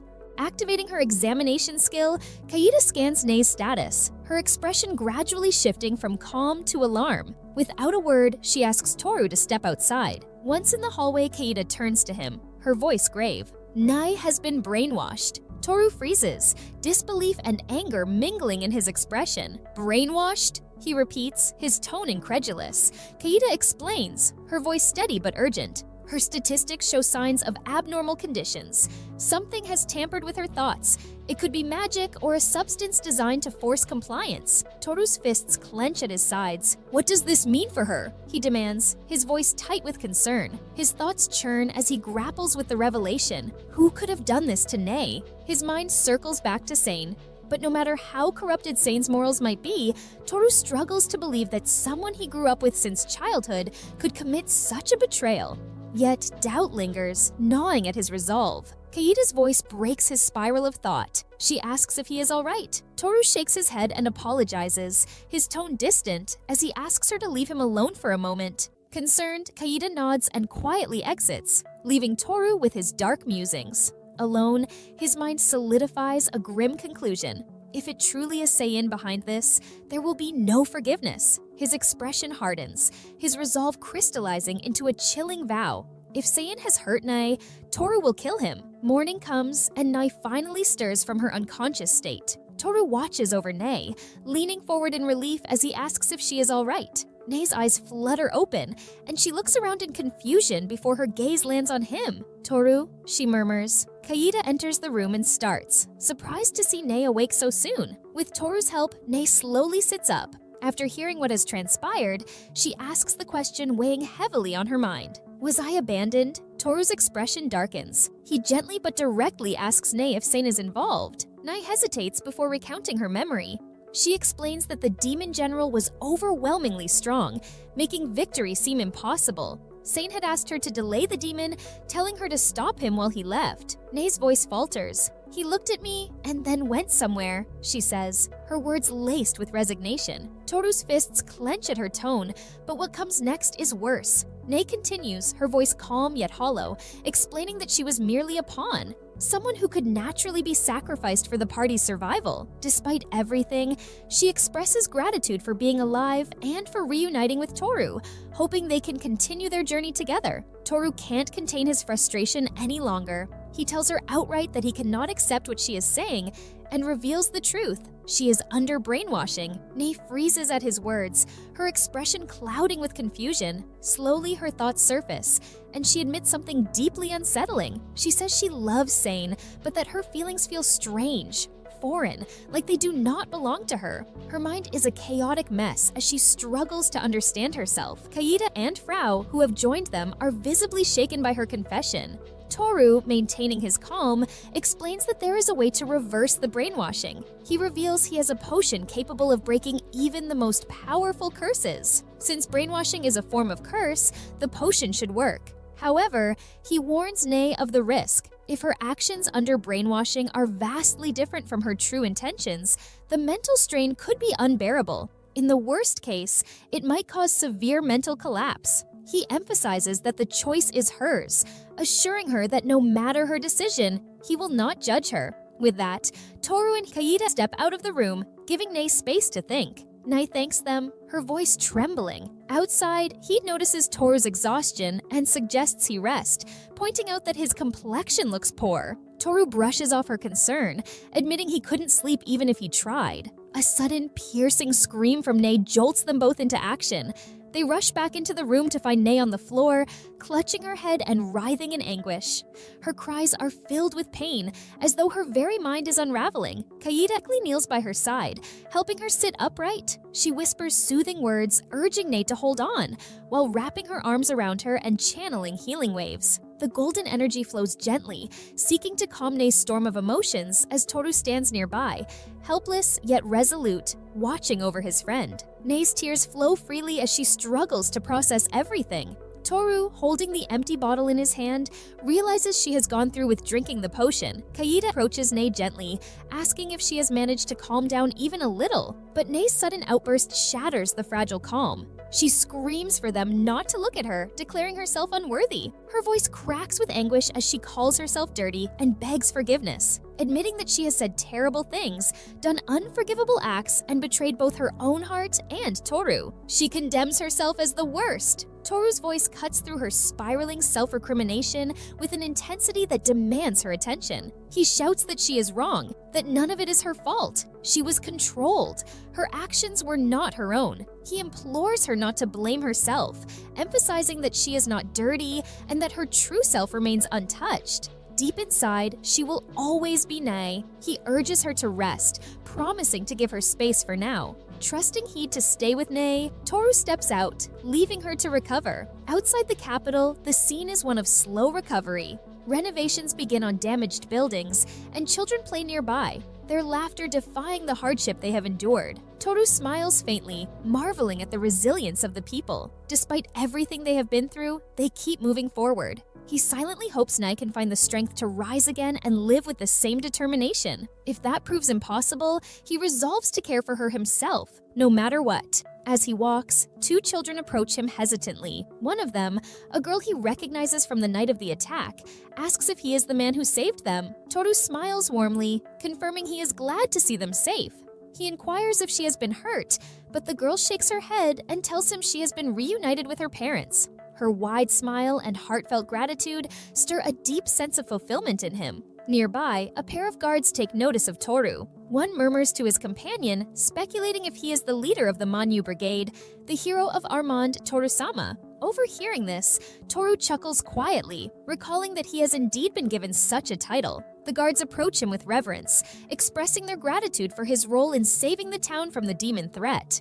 They urge others to bow to Torusama, but he waves off their formalities, insisting he was merely passing through. The townspeople gather around him, cheering and showering him with thanks. Toru, unaccustomed to such attention, admits sheepishly that he isn't used to it. Seeking a way to help further, Toru asks if there is anything he can do to assist in the city's rebuilding efforts. One of the men hesitates, saying it feels inappropriate for the hero who saved them to take on such tasks. But Toru brushes off the concern, explaining that doing nothing would only leave him feeling restless. Finally, the man relents, suggesting Toru help with transporting wood and stone. Within a week, the town is nearly back to normal. Nei observes Toru from a distance, her voice soft as she remarks on his kindness. When Toru questions why she is suddenly saying such things, she hesitates before explaining that she finds it difficult to accept such kindness. She struggles to understand why someone like him would choose to help her.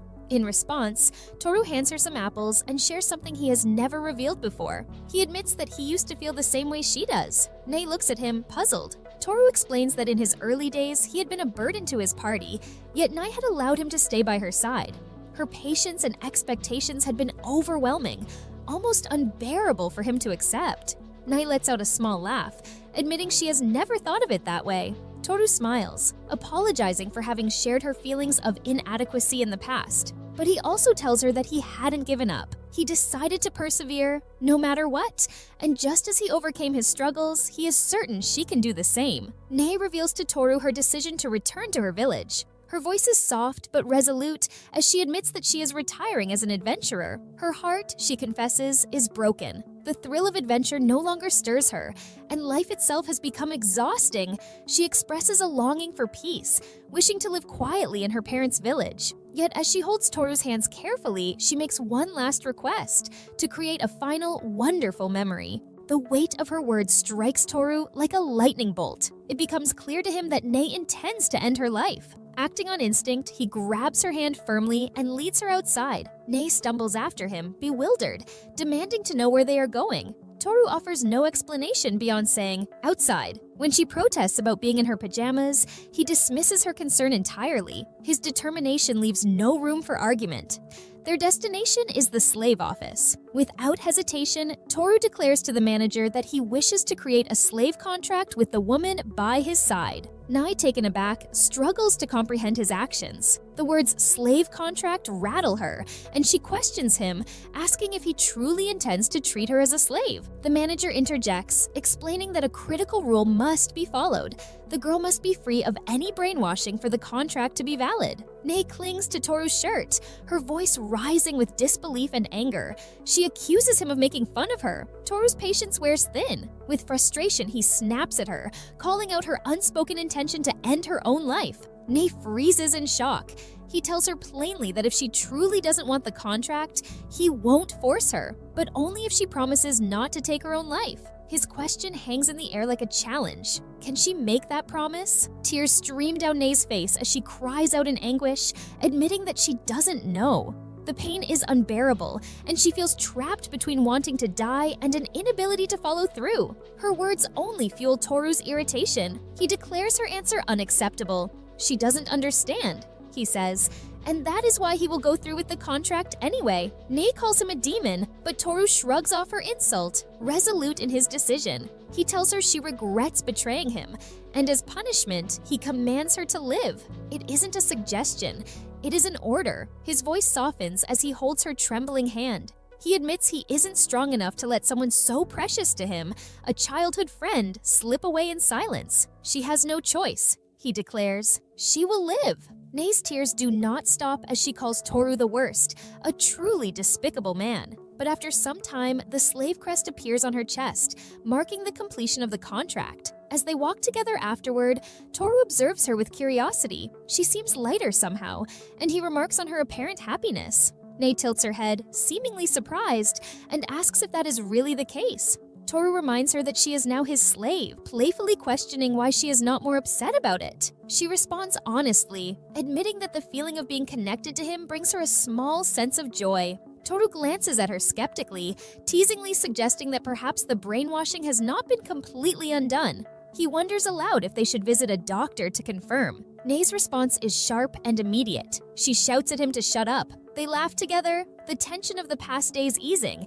even if just for a moment. The following day, Kaida invites Nae to go out together, suggesting they go shopping to lift her spirits. Toru, overhearing, agrees that staying indoors all the time is not good for her. Nae hesitates, mentioning that she still has her old adventurer's clothes. Toru sheepishly admits he has thrown them away because they were too damaged to wear. Nae then brings up another concern. Sane has taken her belongings and her wallet, leaving her with no money. Toru reassures her not to worry about the cost. As they walk through the recovering village, Nae marvels at the swift progress. Toru agrees, observing the bustling activity around them. Villagers frequently stop to greet Toru, their gratitude evident in their smiles and kind words. Nae teases him about his newfound popularity, saying it is only natural for someone who has saved the village. Toru, uncomfortable with the attention, admits he does not enjoy standing out so much, but acknowledges it is inevitable. Nae's gaze softens as she compliments Toru, calling his victory over the demon leaders incredible and asking how he has grown so strong. Toru attributes it to his hard work, a simple explanation that belies the depth of his struggles. Their conversation continues as they visit market stalls, buying fruits, bread, and new clothes for Nae. When Nae tries on a dress, Toru compliments her sincerely, saying it looks great on her. Nae, touched by his words, expresses her gratitude, and Toru adds that while her usual attire suits her, this look is just as beautiful. Their outing does not end there. The group spends the afternoon at a pool, playing volleyball, sunbathing, and sipping refreshing drinks. As they relax, Nae's thoughts turn somber. She speaks of Sarah and Lisa, still trapped under Sane's influence, suffering abuse. She questions whether it is right for her to enjoy herself while they endure such torment. Guilt weighs heavily as she brings up the terrible things she has done to Toru. Toru's response is firm. He reminds her again that she bears no blame for what has happened. Everything stems from Sane's actions, and she has done nothing wrong. He reassures her that as long as she can find peace and happiness in her hometown, that is enough for him. He vows to take care of Sane and make him pay for his crimes. Extending his hand, he encourages Nae to set her worries aside for now and simply enjoy the moment. Nai hesitates, but eventually agrees, allowing herself to smile again. A week later, Toru accompanies Nai to the kingdom of Armand, where she begins her journey home. When she stands near the carriage he has arranged for her, Toru asks if she is sure she does not need them to accompany her the entire way. Nai assures him that the escort and carriage he has provided are more than enough. She smiles, remarking that Toru is regarded as a hero in the kingdom. Toru dismisses the notion with a casual comment, acknowledging that much has happened to earn that title. When Toru asks about her plans back in the village, Nai explains that she intends to help her parents on the farm. She hopes the physical activity will help her mood. Toru agrees it sounds like a good plan. As the moment to say goodbye arrives, Nai takes the time to thank each of them.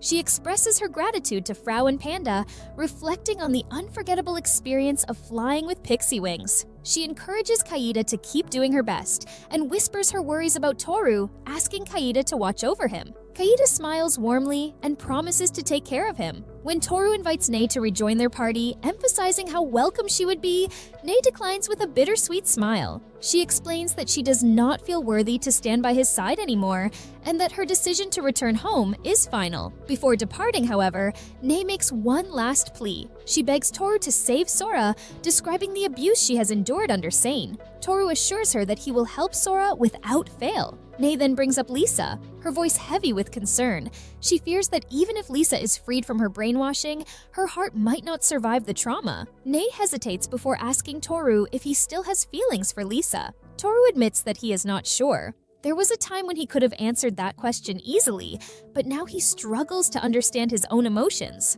Nai offers him gentle reassurance, acknowledging the pain he carries. Finally, Nai raises her fist toward Toru in a gesture of determination. She declares her trust in him, believing only he can resolve everything. Toru meets her gesture with his own, promising to confront Sane and bring an end to his wrongdoing as a former best friend. With a wave and a smile, Nai says her goodbyes and sets off on her journey home. Chapter 24 begins with a beast that believes itself the ruler of the forest. Its sharp claws and fangs have already defeated countless hunters who dare to enter its domain. Humans encroach on the forest, and the beast takes its revenge. When it spots Toru and Kaida, it immediately decides to attack, confident in its superiority. The beast launches itself at Toru, aiming for his head.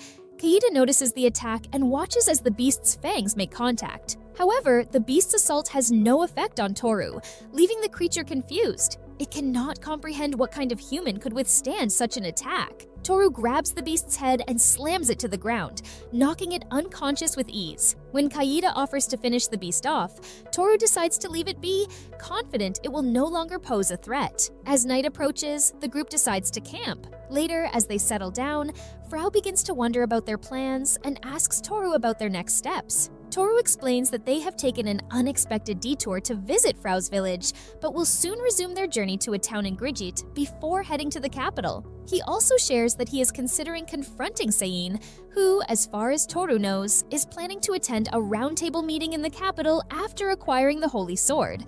Toru proposes that they ambush Sein there. Kaida asks what Toru intends to do after defeating Sein. Toru mentions checking on Lisa and Sora, who are likely still under Sein's control. He reveals that he has purchased a potion from a slave shop that can confirm whether someone is brainwashed. When applied, the potion causes the body of a brainwashed individual to glow pale pink. Toru assures the group that if Lisa and Sora wish to be freed, the potion will help release them. Frau then questions Toru about his intentions towards Sein.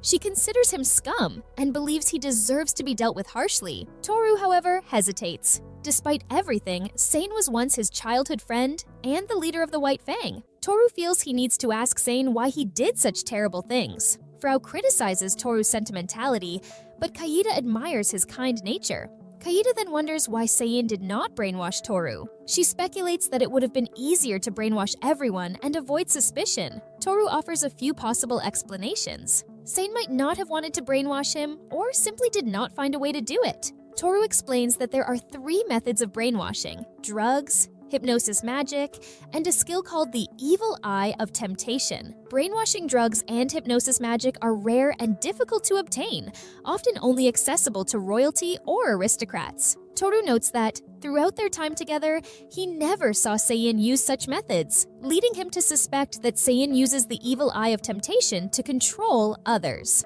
Toru considers the rarity of a skill like the Evil Eye of Temptation. It seems to require specific conditions to activate, but once met, it allows the user to easily control the opposite sex. Toru suspects that this is why he cannot be brainwashed. He is male, and the skill likely has no effect on him. Kaida and Frau take this as a warning, resolving to stay vigilant. Toru reassures them, explaining that the skill only works on those of a lower level than the user, so they are likely safe.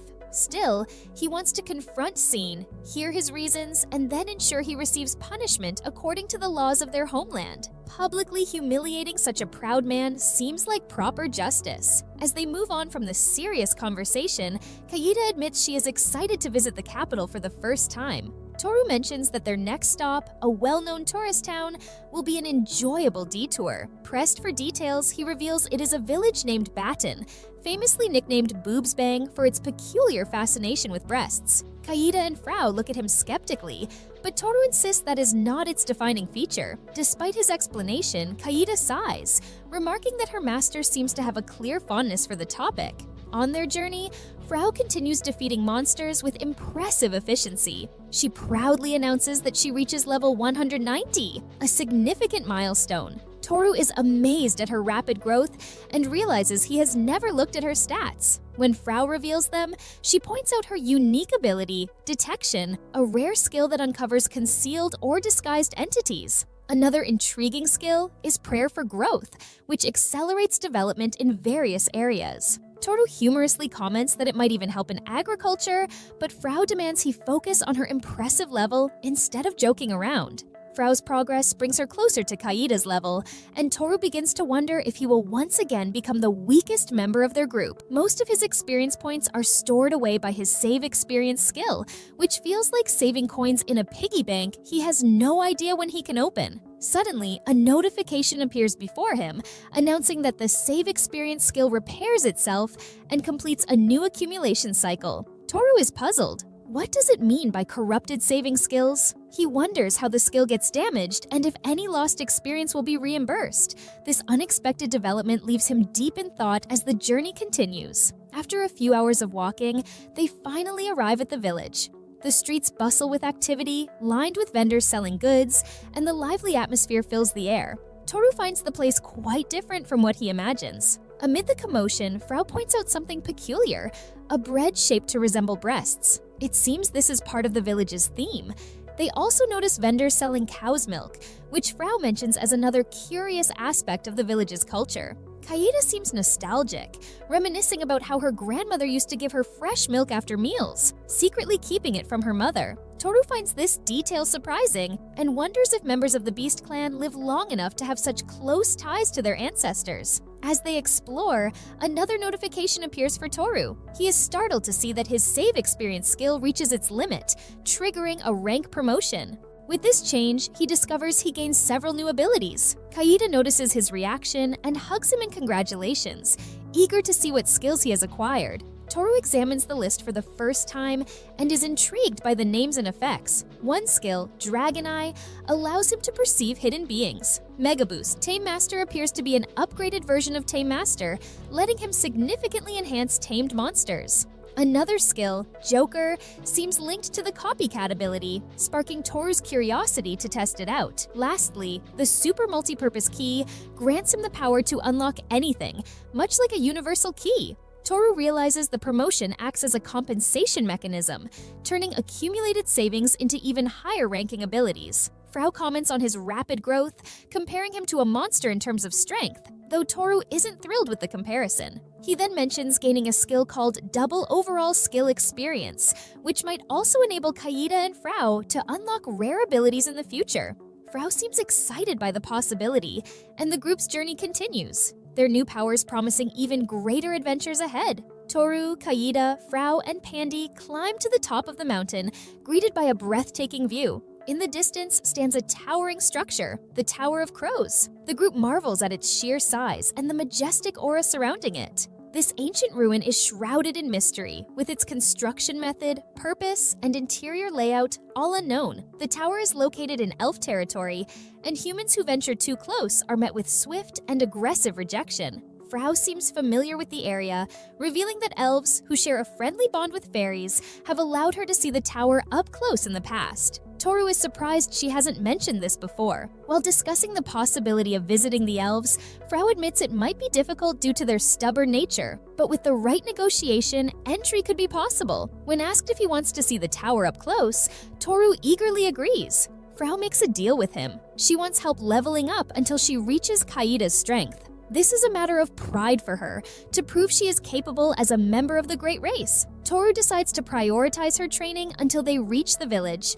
Frau is thrilled, declaring her goal of reaching level 200. On their journey through the forest, Frau fearlessly faces a variety of monsters: evolved bears, poisonous mushrooms, and even a massive griffin. Using her speed and hammer, she defeats the griffin with ease, celebrating as she levels up to 220. Her excitement is infectious, though Kaida points out that collecting materials from the defeated monsters becomes a challenge due to their numbers. Among the remains, Toru notices rare materials that could fetch a good price if sold, but as they continue, he realizes they are nearing the elf-controlled zone, a potential source of trouble. Suddenly, an arrow zips past Toru, narrowly missing him. He quickly recognizes it as a warning shot rather than an attempt to harm him. Standing his ground, he calls out to whoever is watching, asking to talk. From the trees, an elf woman emerges. Her tone is sharp, and her expression unwelcoming. She acknowledges Toru's difference from other humans, but warns him to leave immediately.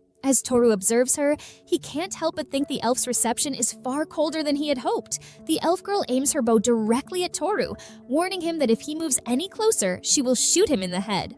Frau quickly intervenes, calling out to the elf, Alyosha, to stop the attack. Alyosha recognizes Frau and seems surprised to see her with a human. Toru, observing the interaction, decides to let Frau handle the situation, though he can't help but feel concerned. Alyosha demands to know why Frau is with a human, asserting that humans are enemies to fairies as well. Frau tries to explain, revealing that she is traveling with Toru as his slave. Alyosha is horrified and assumes that Frau has been captured and forced into servitude. As Frau tries to clarify that she serves Toru willingly, Alyosha grows angrier, accusing Toru of enslaving both elves and fairies. The tension escalates, and when Alyosha fires an arrow at Toru, Kaida steps in, effortlessly deflecting it with her fan. Kaida tries to calm the situation, explaining that they can resolve the misunderstanding through discussion. However, Alyosha accuses Toru of cowardice, using his slaves as shields. This remark annoys Kaida, and she confidently declares that her master is far stronger than Alyosha can imagine. Alyosha, feeling insulted, retaliates with a flurry of arrows, but Kaida easily blocks them all. Alyosha is stunned by Kaida's speed and skill, realizing the significant gap in their abilities. Kaida, undeterred, tells Alyosha she needs to learn her place for daring to attack her master. However, before things escalate further, Toru intervenes, instructing Kaida to stop. He assures Alyosha that they have no intention of fighting and only want to see the tower up close. Alyosha, skeptical, dismisses this as a typical excuse humans use to infiltrate the elf village. Toru notes that the relationship between humans and elves seems far more strained than he anticipated. Alyosha, still distrustful, warns Toru that elves possess more than just skill with the bow. She casts a spell, summoning the spirits of the forest to aid her. Toru is intrigued and asks Kaida about the difference between spirit magic and common magic. Kaida explains that while common magic relies on the caster's own magical energy, spirit magic uses the power of contracted spirits who bear the burden of casting the spells. This allows for powerful and multi-directional attacks, as the spirits have their own will and are invisible to the naked eye. Toru considers this carefully, asking if defeating the spirits would stop the magic user. Kaida confirms this, but adds that spirits are impervious to physical attacks.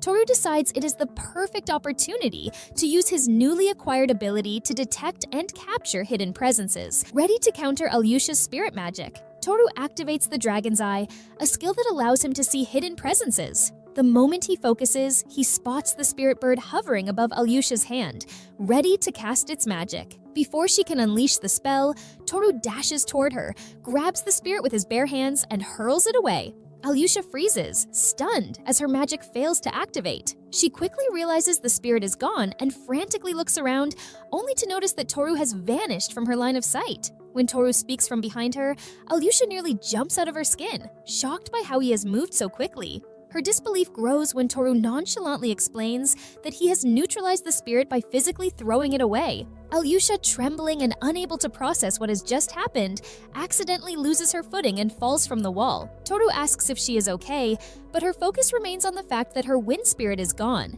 She keeps repeating that it is impossible. Toru reassures her that since the magic can't activate, there is no reason to continue the confrontation. He calmly asks if she will listen to what he has to say. Alyosha hesitates but agrees. Frau, eager to support Toru, chimes in, boasting about how her master is not only strong, but also amazing and handsome.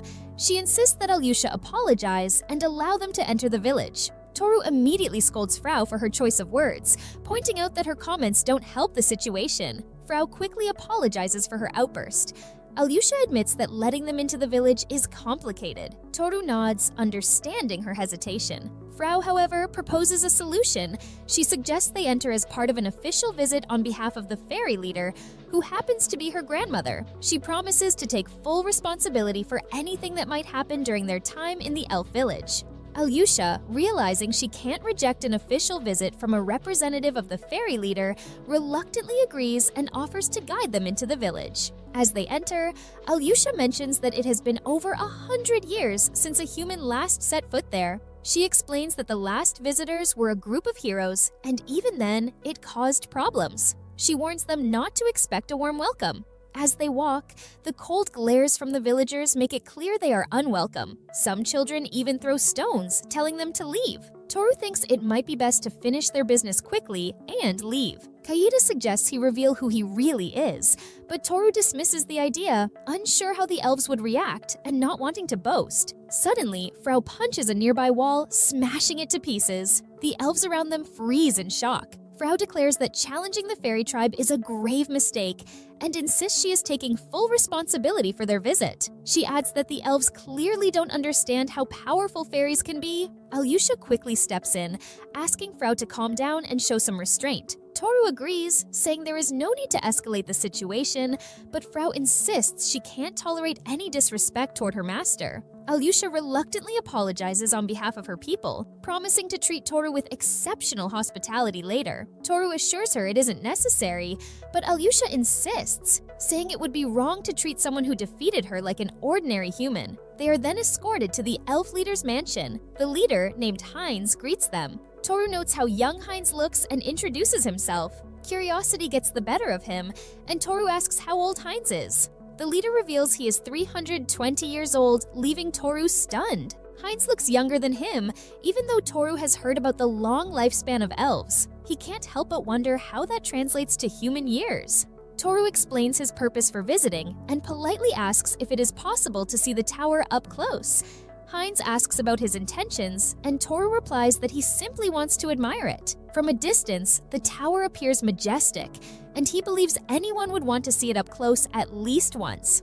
Heinz nods, acknowledging the tower's grandeur, and says he will allow it, but on one condition. The tower is a symbol of the village, and strangers are usually forbidden from approaching it. However, if Toru can fulfill the condition, he will be free to examine the tower as much as he likes. When Toru asks about the condition, Heinz explains that he must open the tower door. Toru asks Heinz if, as the leader of this place, he truly doesn't know what is inside the tower. Heinz admits that is correct. The structure is built by an ancient race, and no matter how many attacks or spells they launch at it, it remains unscathed. There is only one entrance, a single door in the front, but its lock has no key. Toru asks if a key should have been passed down through generations of elves to protect the land, but Heinz explains that no such key has ever existed, despite the elves living there continuously. The tower's origins and purpose remain a mystery. Toru reflects on how this aligns with his goal to see the tower up close. Now, he has a chance to explore this enigmatic structure. Kaida suggests that if they find treasure inside, they might claim a portion of it. She speculates they could take as much as 30%. Heinz agrees, saying that if they manage to open the door, whatever they find will be theirs. Toru notes Kaida's cleverness in negotiating and admires how she secures the deal. Alyosha, however, voices her doubts, pointing out that Toru isn't an ordinary man despite his appearance. She questions if it is wise to agree to such terms so easily.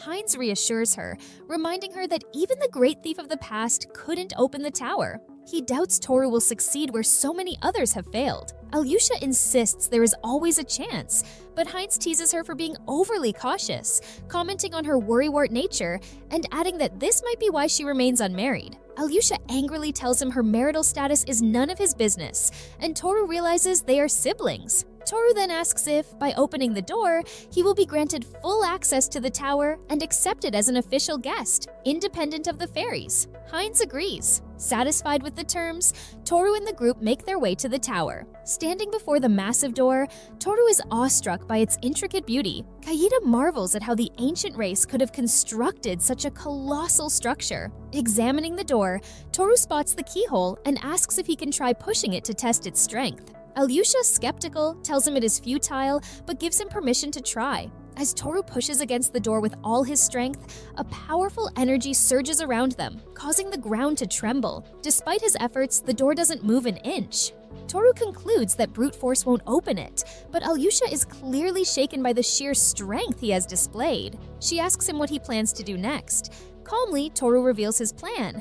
He decides to open the door with a pin. Alyosha is in disbelief, unable to comprehend what Toru plans to do with such a simple tool. She thinks it is absurd and points out that if it were that easy, the door would have been opened ages ago. Kaida adds that the door hasn't been unlocked for thousands of years and likely requires a unique, irreplaceable key. Unfazed, Toru decides to give it a try using his master key skill. He inserts the pin into the lock, and with a subtle glow, the door clicks open. Alyosha stands stunned as Toru casually pushes the door and declares it open. Eager to explore the ruins, Toru steps forward while Kaida laments that they will only get 30% of any treasure they find. Alyosha still can't wrap her head around what just happened, questioning if it is some kind of joke. As they enter the tower's first floor, the group immediately notices a massive egg in the center of the room. It looks ancient and eerie, its size suggesting it belongs to some kind of giant beast. Curious, Toru moves closer and touches it, only for his finger to sink into its gelatinous surface. Suddenly, the room fills with a foul stench. It is rotten. Kaida appraises the egg and confirms it is in a terrible state, likely long dead. The smell becomes unbearable, and they all rush away from the room. Frau spots a staircase, and they quickly ascend to the second floor. This level is a stark contrast to the grimy and decayed first floor. The space is luxurious and serene, with clear water flowing through it. Kaida confirms the water is safe to drink. Toru tries some and finds it delicious, and even Alyosha is moved by how refreshing it is. Overwhelmed, she feels tears well up in her eyes. She explains that their village has always lacked a nearby water source, and this discovery could finally provide clean drinking water for everyone. To her, this is a treasure in itself. Toru acknowledges the significance of the water, but feels there is more to discover. His instincts as a thief tell him something greater awaits. Spotting another staircase leading upward, he urges the group to continue exploring. On the third floor, they find rows upon rows of shelves filled with scrolls. Alyosha dismisses it as just a storage area, but Toru quickly realizes the significance of what they are seeing. Kaida points out that the scrolls are organized by type, and the ones in front of them are for magic absorption, a single scroll of which could sell for 130 million. Toru estimates that just one shelf could hold scrolls worth billions. Kaida continues scanning the shelves, identifying others labeled with abilities like identification, penetration, and clairvoyance. Then she comes across a shelf marked Deity, which contains unknown types of scrolls. Given that the tower was built and sealed by an ancient race thousands of years ago, there could be scrolls here that have never been seen before. Toru's excitement grows as he considers the possibility of uncovering a historic discovery. While examining the shelves, Toru notices some scrolls inscribed with ancient script. Intrigued, he turns to Kaida and asks if she can read the language. She confirms she can, sparking his anticipation about what secrets the scrolls might reveal. Toru reflects on how rare it is for anyone to be able to read ancient scriptures. Only a handful of scholars in the world can decipher them, and it certainly isn't a skill easily mastered. He wonders when Kaida learned such a complex language. Meanwhile, Frau calls out, saying she has found magical scrolls nearby. This surprises Toru even more. Could Frau also read these ancient texts? That doesn't seem normal at all. His suspicions are confirmed when Alyosha looks curiously at one of the scrolls, unable to understand it. Toru sighs, realizing the ability to read these scrolls isn't common after all. He acknowledges the sheer number of scrolls they have found, recognizing their immense value. Alyosha agrees and, for the first time, genuinely thanks Toru for opening the door to the tower. She smiles, expressing her appreciation and even refers to him with respect. Toru notices her change in attitude, finding it amusing that she now addresses him as Toru Dono, instead of seeing him as just an ordinary human. He understands the scrolls are invaluable, not just for their potential monetary worth, but for their utility in combat. Though single use, they could be incredibly powerful. The elves likely value these scrolls for defending their village